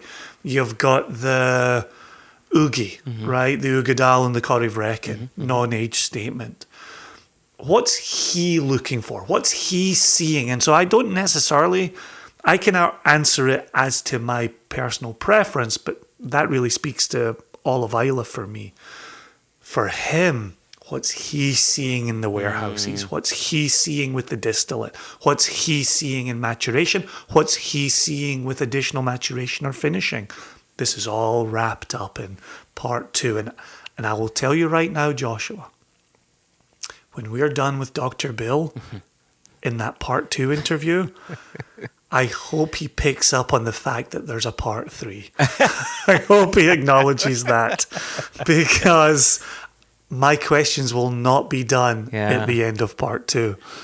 It's funny, one of the things that I love about younger Ardbeg, modern Ardbeg, is that along with all of that ashiness, there's a bright, almost key lime citrusy quality, this fruitiness that comes through that I absolutely love.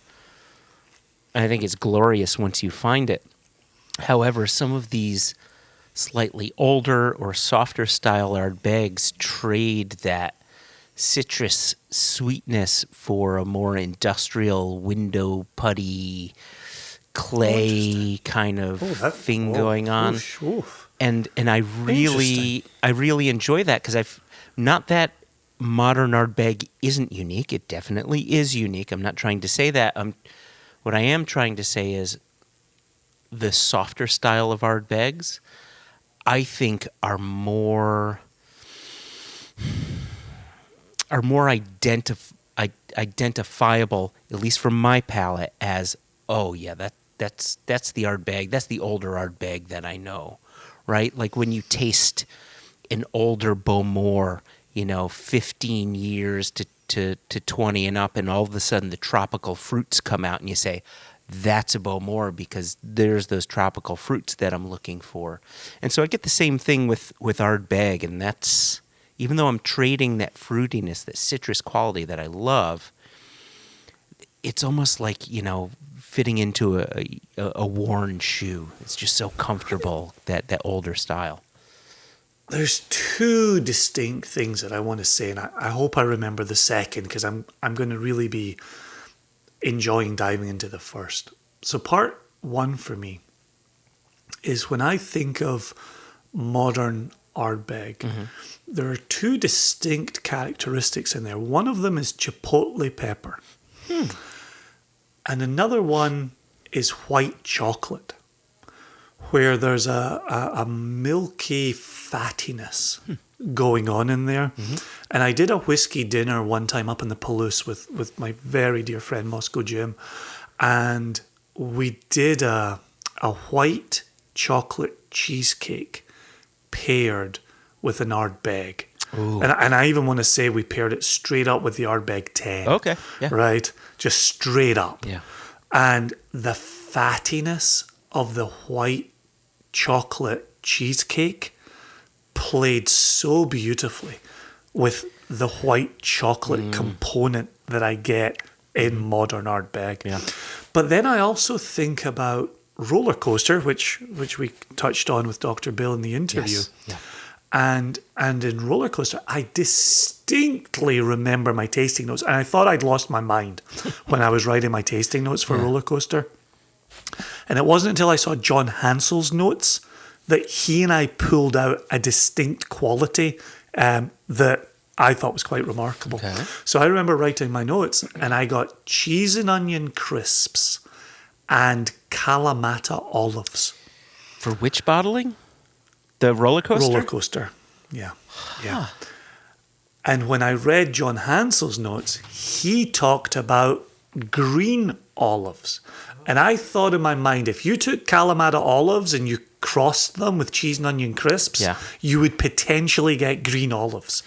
And I thought that was such a remarkable note.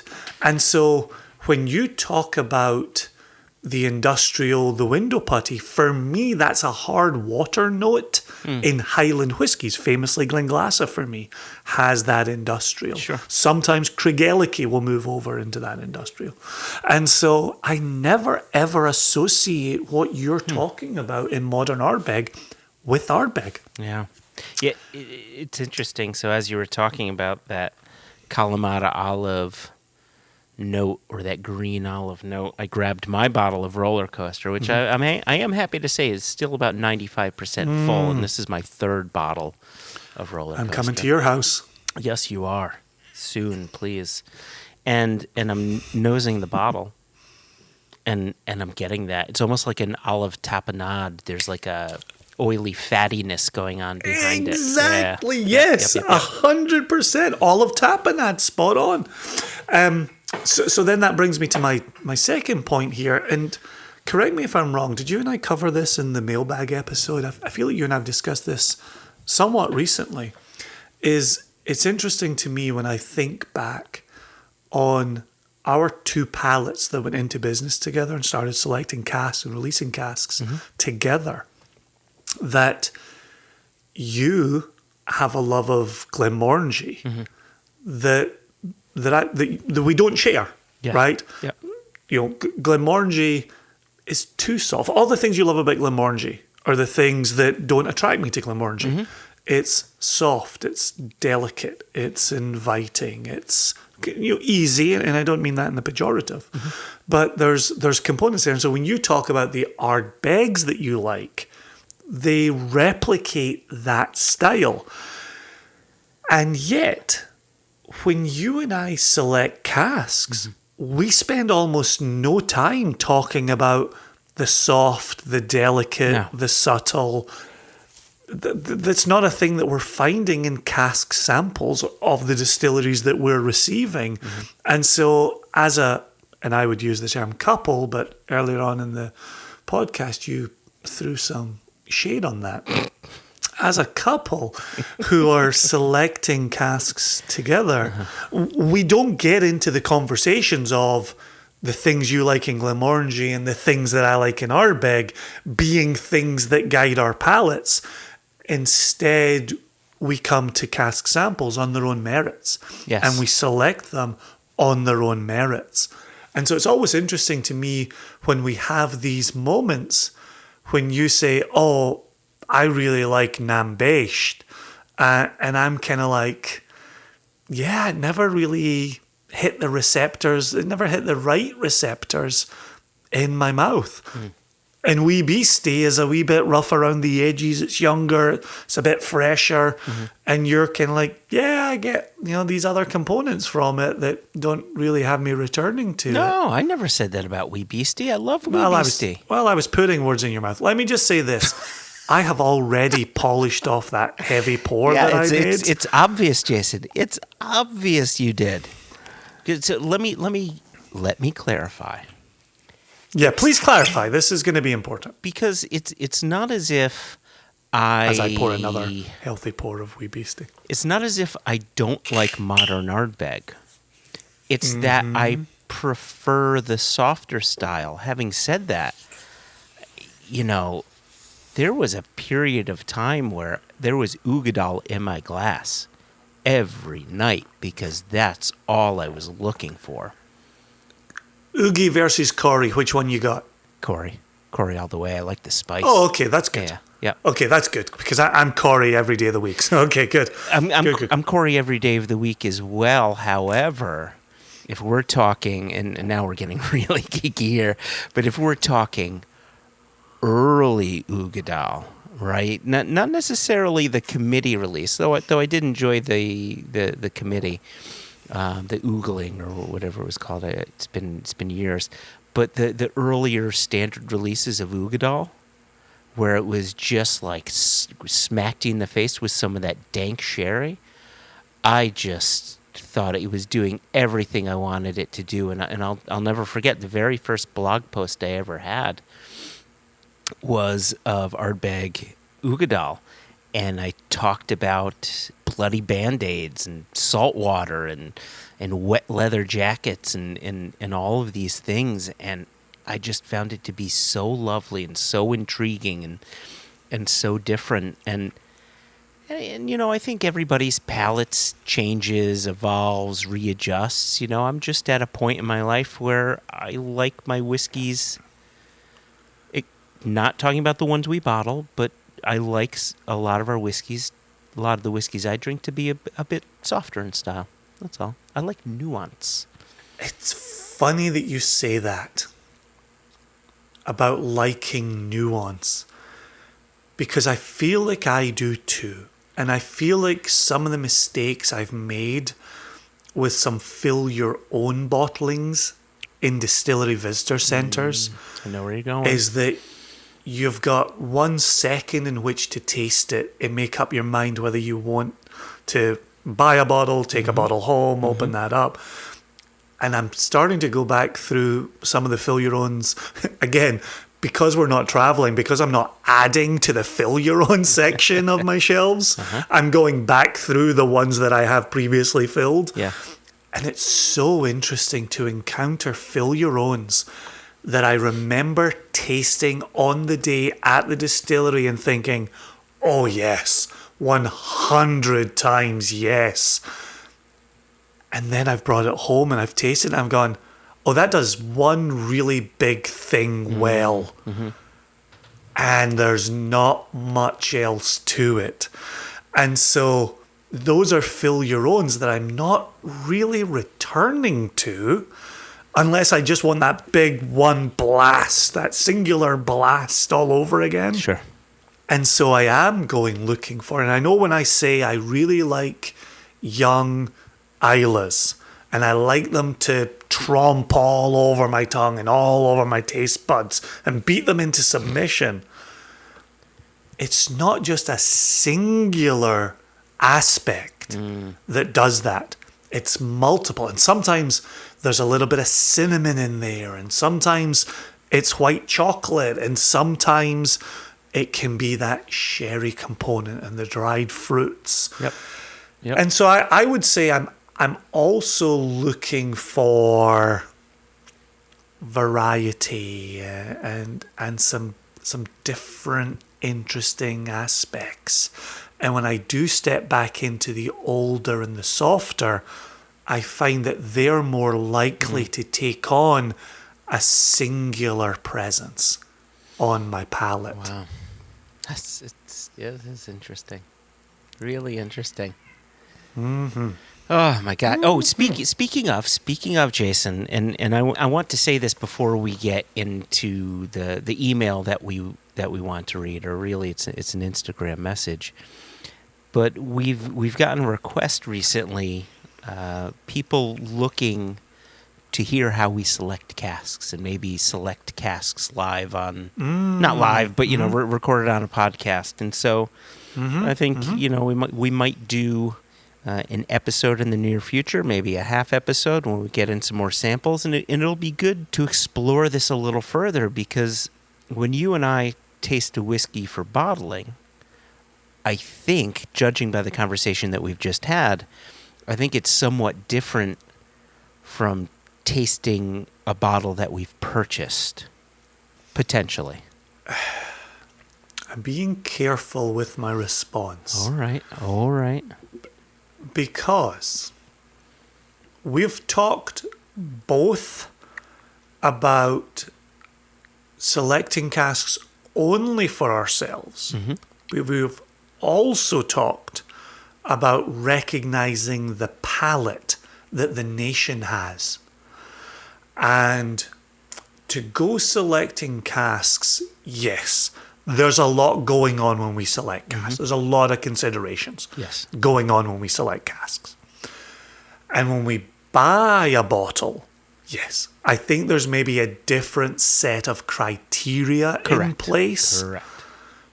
Because my mind goes to not why did the company decide to sell this, but why did the master blender or those who select casks decide to put this into bottle? Yeah. And you and I know, and we've made plenty of allusions to this, and bless him, our dear friend Gordon Bruce at Knockdo Distillery releasing Anno. Oh yeah, yep.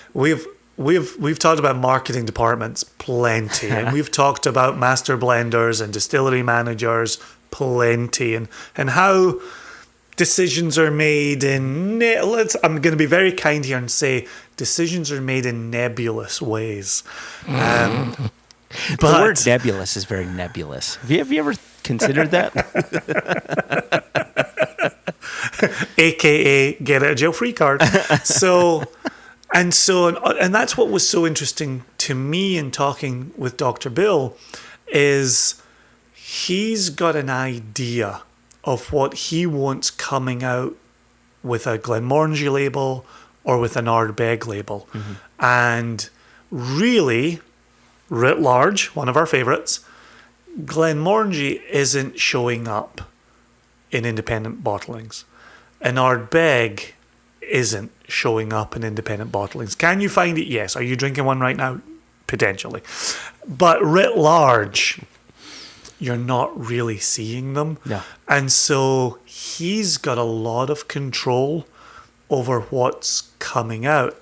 And again, as to part 2, that's an aspect that I want to follow up with him as well. Yep. Clearly, Ardbeg committee is massive, absolutely huge. And they're never going to put out enough bottles to satisfy the demands of the committee, which has just grown beyond, I would imagine, anybody's wildest dreams. But here we've just had Ardbeg come out with rye casks. Yeah. And we had Black come out with New Zealand Pinot Noir casks.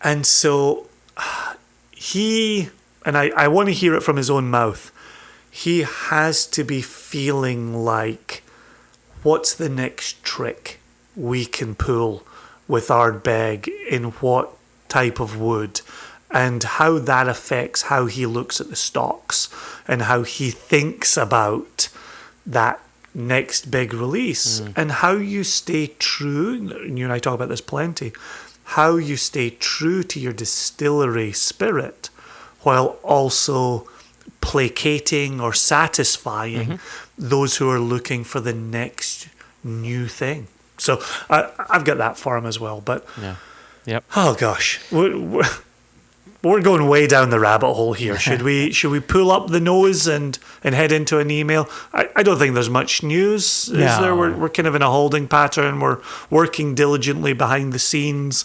The next new thing is just around the corner. Let's move into an email that we couldn't squeeze into the mailbag episode. I'd love to. Oh gosh, it's so nice to just skip over something and go to the next thing. I like that. The message that we have here, Jason, it came in by Instagram rather than email. And I hear that's a thing. And it came from Harry on the Run. That's his handle. Is that what they call? Is that what the kids call it these days? A handle? Oh yeah, I think the kids are heavily influenced by CB culture from the Smokey and the Bandit years. Breaker 19, Breaker 19. Hi, Joshua and Jason.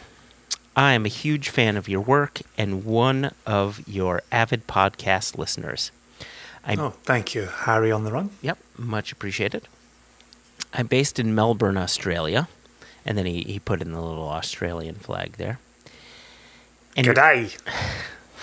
I almost culturally appropriated a people. Decided not to. I decided to take the high road, Jason, unlike you. That doesn't happen every day. It says, I'm based in Melbourne, Australia. And your podcast is keeping me sane during our 102 days of the strictest lockdowns during COVID peak in 2020. Just so you're aware, this message came in January 9. So, Okay, yeah, they're well out of the danger zone. They're reopened. They're having rugby matches and cricket matches, and they're back to normal living. Rugby, cricket, shrimps on the Barbie, showing people that this is a knife, that isn't a knife, because this one's a knife. I was going to say, oh my God, the only thing you're missing here is that's not a knife, this is a knife, and then you pulled it out of the bag. Oh my goodness. Oh my Lord. Oh my God. This isn't offensive to Australians, and this is offensive to Australians. My favorite episode is you guys talking about things more than whiskey with Dave Broom. And you're going to love this part, Jason, because this is very, very apropos. Is it complimentary of Joshua? Well, those are the only things that I like in this world, are things that are complimentary of Joshua. No, what this is it talks to our last conversation with Dave Broom. That was a good last conversation. Gosh, talk about part 2 with Bill and potential part 3 with Bill Lumsden. Like, oh gosh, it's lovely having a direct line to Dave Broom and asking Dave to come back. So Indeed. Hopefully we'll see him before too much longer as well. A reappearance. Anyway. It says, I met Dave Broom at the Whisky Show in Melbourne before the dreaded lockdown started in March, and his family got stranded in New Zealand. Remember that bit of the conversation? I remember that very well. I was in awe with your episode on bars and showcasing how a cafe owner turned it around in Seattle. And if memory serves, that he's talking about Christopher Gronbeck and the Barrel Thief. Yep. Kudos to Gronbeck. He's a good lad. Yes, I really miss him, actually. I miss not getting to see him during this lockdown. Same. I work for Microsoft, so we will be moving to Seattle sometime in the middle of this year after things settle down. I tell you, there's never been a better time to move to America.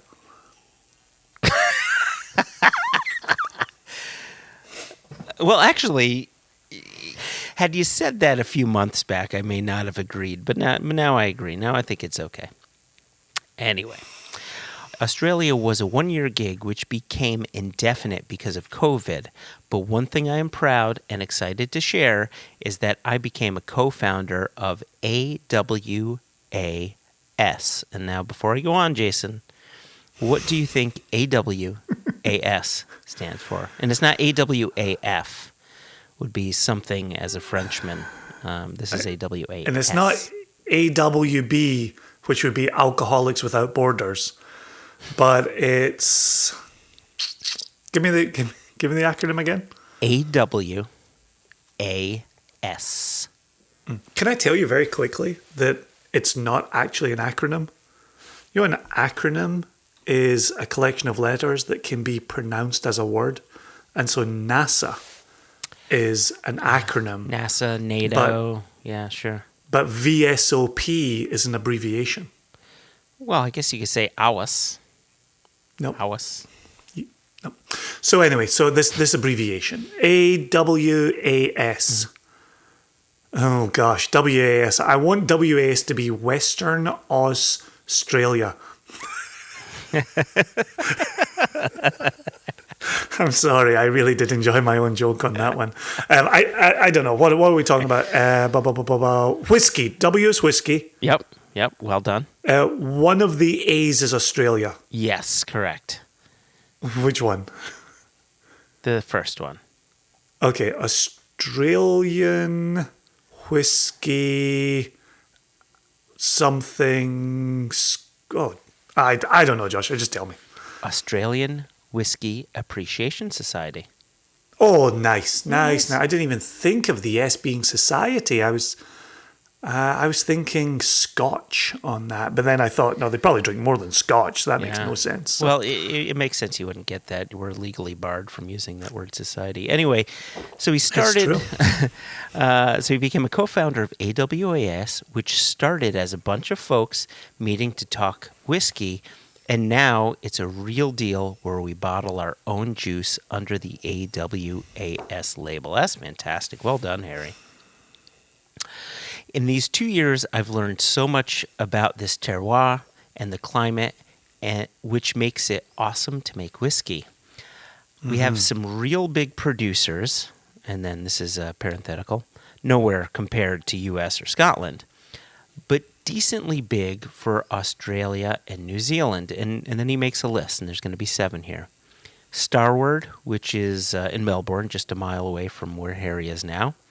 Archie Rose out of Sydney, and they make rye. He says they got awarded best rye a couple of times. Sullivan's Cove out of Tasmania. Of course, we all know that name. Yeah, very well, yep. Bakery Hill out of Victoria. I've seen their bottlings, never had their whiskey. Lark out of Tasmania, and you probably know this about me, Jason. I'm a big fan of Lark. I like Lark quite a lot. Oops. That was explosive. Did you pick that up? I did. Heartwood, and Heartwood is a cult IB. It's an independent bottler based in Hobart. Yes. I don't know how they would pronounce that. Yes. Hobart. And then finally, Old Kempton out of Tasmania. And so, all of that, Jason, was a lead up to his question.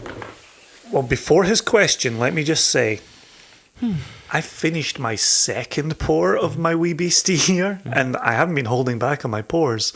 And so, with the mention of Starward by Harry on the Run, I poured a Drammer's exclusive Starward into my glass. And I'm going to tell you here, I'm cheating. I just poured it into the same glass that just had wee beastie, because I'm not ready to give up on the wee peaty backbone just yet. But my Starward has gone into that glass. Well done. It looks beautiful. Oh yeah, the color is gorgeous. Color on it. It's a lovely, lovely whiskey. Starward makes delicious stuff. Yeah. So with a full glass, a fully charged glass, I'm ready for this question. So Harry asks, are you following the whiskey makers and market in the Southern Hemisphere? Moreover, do you know that people in Australia are crazy over whiskey? Literally fanatics. I would love for you guys to do an episode on Australian whiskey makers or overall spirits, because there's some excellent gin makers here as well. Check out Four Pillars Shiraz Gin. And then finally he says, again, thank you for entertaining us, informing us, and educating us to the wonderful world of distilled spirits. Your fan, Hardik Mehta. That is brilliant. Oh, Hardik. Harry on the Run. That's a magnificent, magnificent message. Thank you ever so much. Yeah, I really appreciate that. And now, Harry, you may or may not have heard the episode, but we did interview Lee Atwood from Backwoods Distilling out of Yakandanda. Yakandanda. And that was... That's not a Yakandanda. This is a Yakandanda. Sorry. It's one of my favorite words in all the world. I really will, of a day, sitting quietly in my office by myself, just say Yakandanda out loud. I just love it. I would literally move to Yakandanda so I could just tell people, oh yeah, I'm from Yakandanda. It all sounds like an amazing community. But anyway, I digress. But if you're from Yakandanda, do you say, I'm from Yakandanda? Or do you just say, yeah, I'm from Yakandanda? You just move on. Here's the thing I love about the Australians is they've never met a word they couldn't shorten. And so I just imagine if I moved to Yakandanda, I would just tell people, yeah, I'm from Yaka. And people would know which place I was talking about. See, I would say I'm from Danda. Oh, well, you do think it's down there. So. Harry brings up a really good question and a really good point, right? Because here we are, we're now in our 5th season, and we are 134 episodes in. Now, granted, 28 of them are extra episodes where we're not focusing on producers or interviews or anything like that. So let's call it 110, just a nice, safe, round number there. I have 110 episodes, and only one of them has been dedicated to an Australian producer. Yep. Right? So we're definitely lacking, and I take Harry, I take your comment to be a really good reminder that some lovely and wonderful whiskeys are being made down in Australia, down in New Zealand, and we need to be looking at that. We need to be paying attention to it. Well, and I agree with you wholeheartedly. I also would go so far as to say I wouldn't have been surprised if you and I had ended up in Australia and New Zealand towards the end of 2020 or been planning it into 2021. Yeah. You and I desperately want to go down there and see Lee and Bree, his wife, in person, and see the new facility at Backwoods. We also want to go to Tasmania, visit those producers on Tasmania as well, and go around the mainland of Australia, go over to New Zealand. I think, speaking out of school here, I think the hardest part of you and I going down there will be leaving our wives and kids at home. Oh. You and I do a lot of trips that are whiskey based, where our wives are kind of like, okay, you're off to Scotland again. You're off to the Netherlands. You're off to Spain, Canada, parts of the United States. And they kind of let it slide a little bit. I know Scotland is ideal for both of our wives and our kids. Indeed. Taking the time to fly deep into the Southern Hemisphere, I think we'd be in big trouble when we got home. If we hadn't taken the wives and the kids. When you say the toughest time, the most difficult part would be leaving our wife and kids, I thought you were going to say leaving Hobbiton, because that's what I plan on when we go down there, because we will be going down there, Jason. We need to go to Hobbiton, Jason. I need it. I need it. Have you seen the clip of Graham Norton talking to Elijah Wood on the Graham Norton show? And Elijah Wood is so sincere about the existence of Hobbiton, and Graham Norton just rips the piss out of him for believing Hobbiton to be a real place with real hobbits.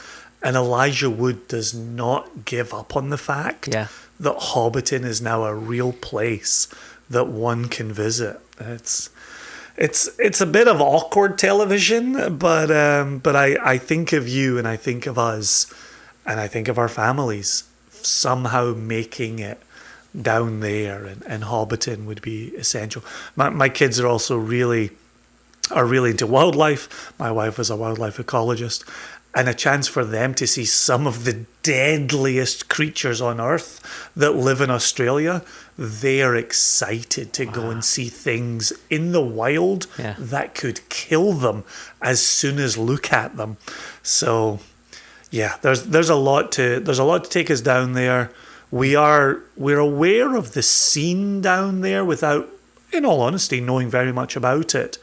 But I'd love to learn more, love to explore more. You know who but knows? You can't just... Here's the thing. And I know you've got a point to make here. Was it January of 19... I think it was. You and I, we both live in the United States, we flew to Jerez, Spain, for a 2-day trip. That's insane. Yeah. That's absolutely insane. Yep. If we fly to Australia and New Zealand, we can't go for 7 days. I don't even know if we can go for 2 days. Obviously, if you leave the United States, you got to bank on 2 weeks quarantine no matter where you go in the world. But we really need to make a significant trip of going to the Southern Hemisphere. And I see us taking on an Airbnb or a couple of Airbnbs and making it a month. It's going to have to be a long time. And, talking about, getting lost in the world of logistics, you have pets. We have pets. You can't just leave your pets, right? Ciao. The can openers in the drawer. And so the reason I make this point is when I was in my late teens and my early 20s and I spent time touring Europe and touring the United States, we would go on the road for 3 weeks. Tops. 3 weeks you'd be on the road. And then you'd be thinking, I want to get home and I want to get a real cup of tea and I miss my mum's cooking and blah, blah, blah. And you'd meet couples from Australia and you'd say, how long you been gone?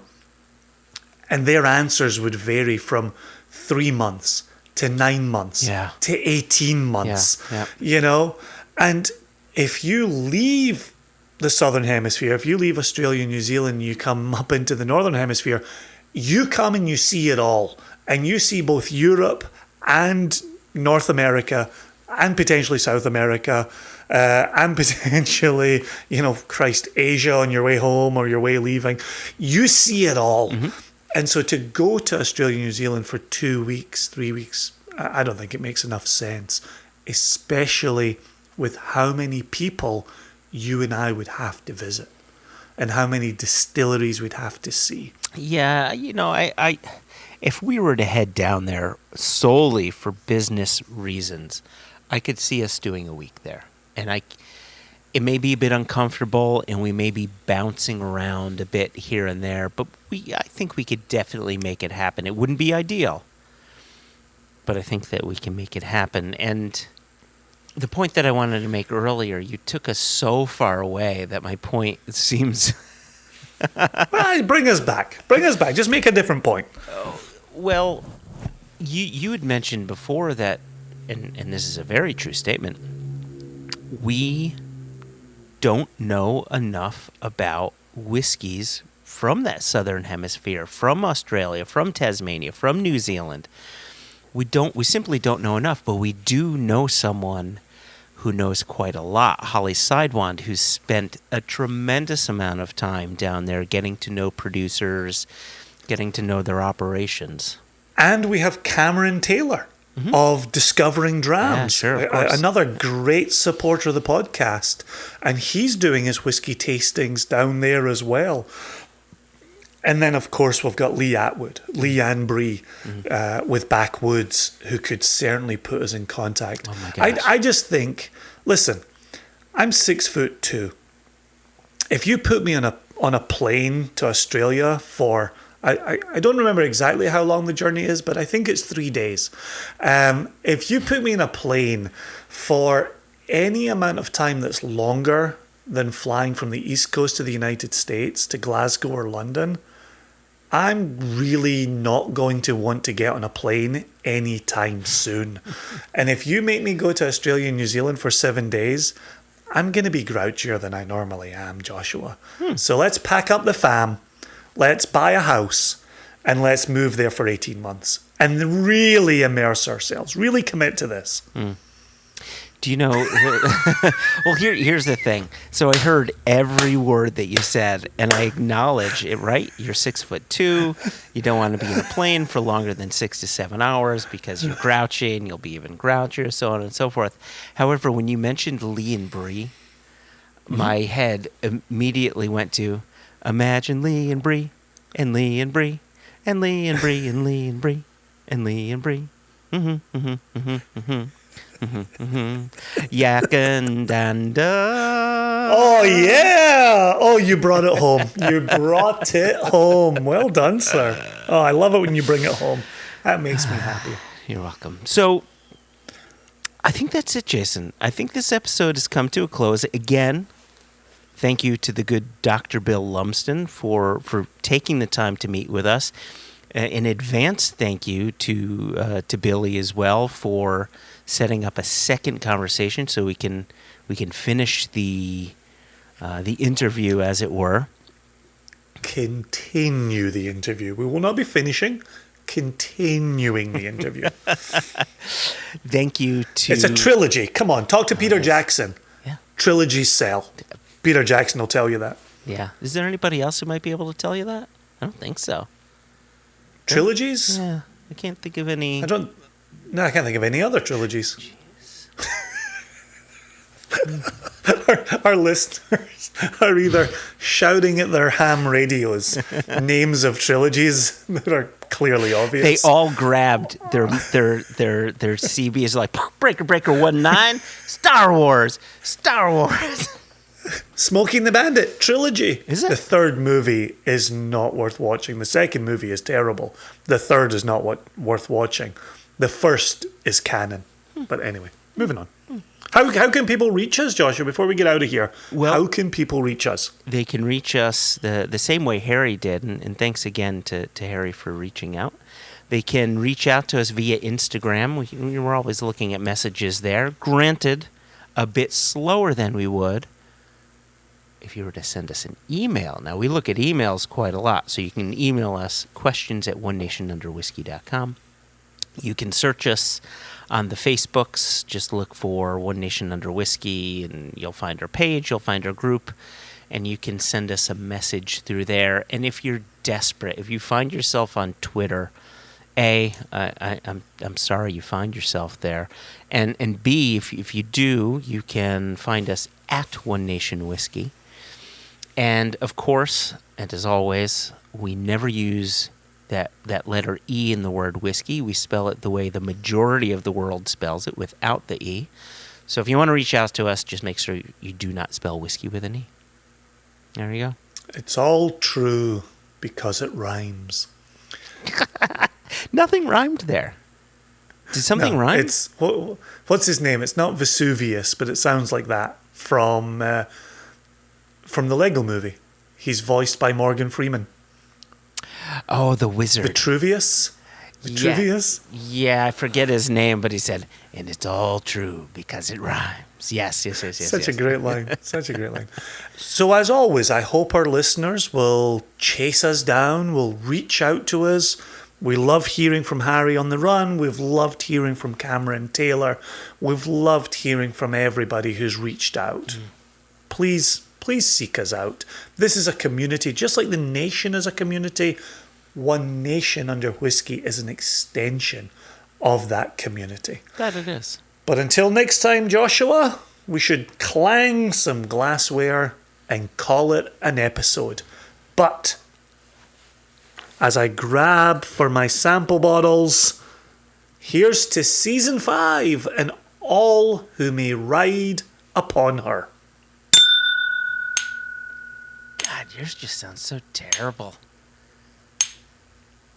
Oh, it's like, you know what this sounds like? It sounds like two old people kissing and their dentures just happen to clank together. Yep. Nope, that's how old people kiss, Jason. You don't want to be doing that. Try it again. But Joshua, we are old people. This is how we kiss. Do you have dentures? Oh, there we go. Listen to that.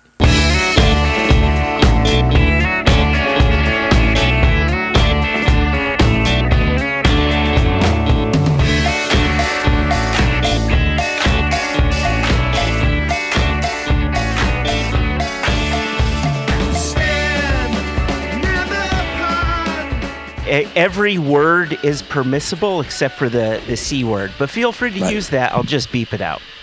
Yeah, you have to be in very particular company to be able to use that. I agree with that.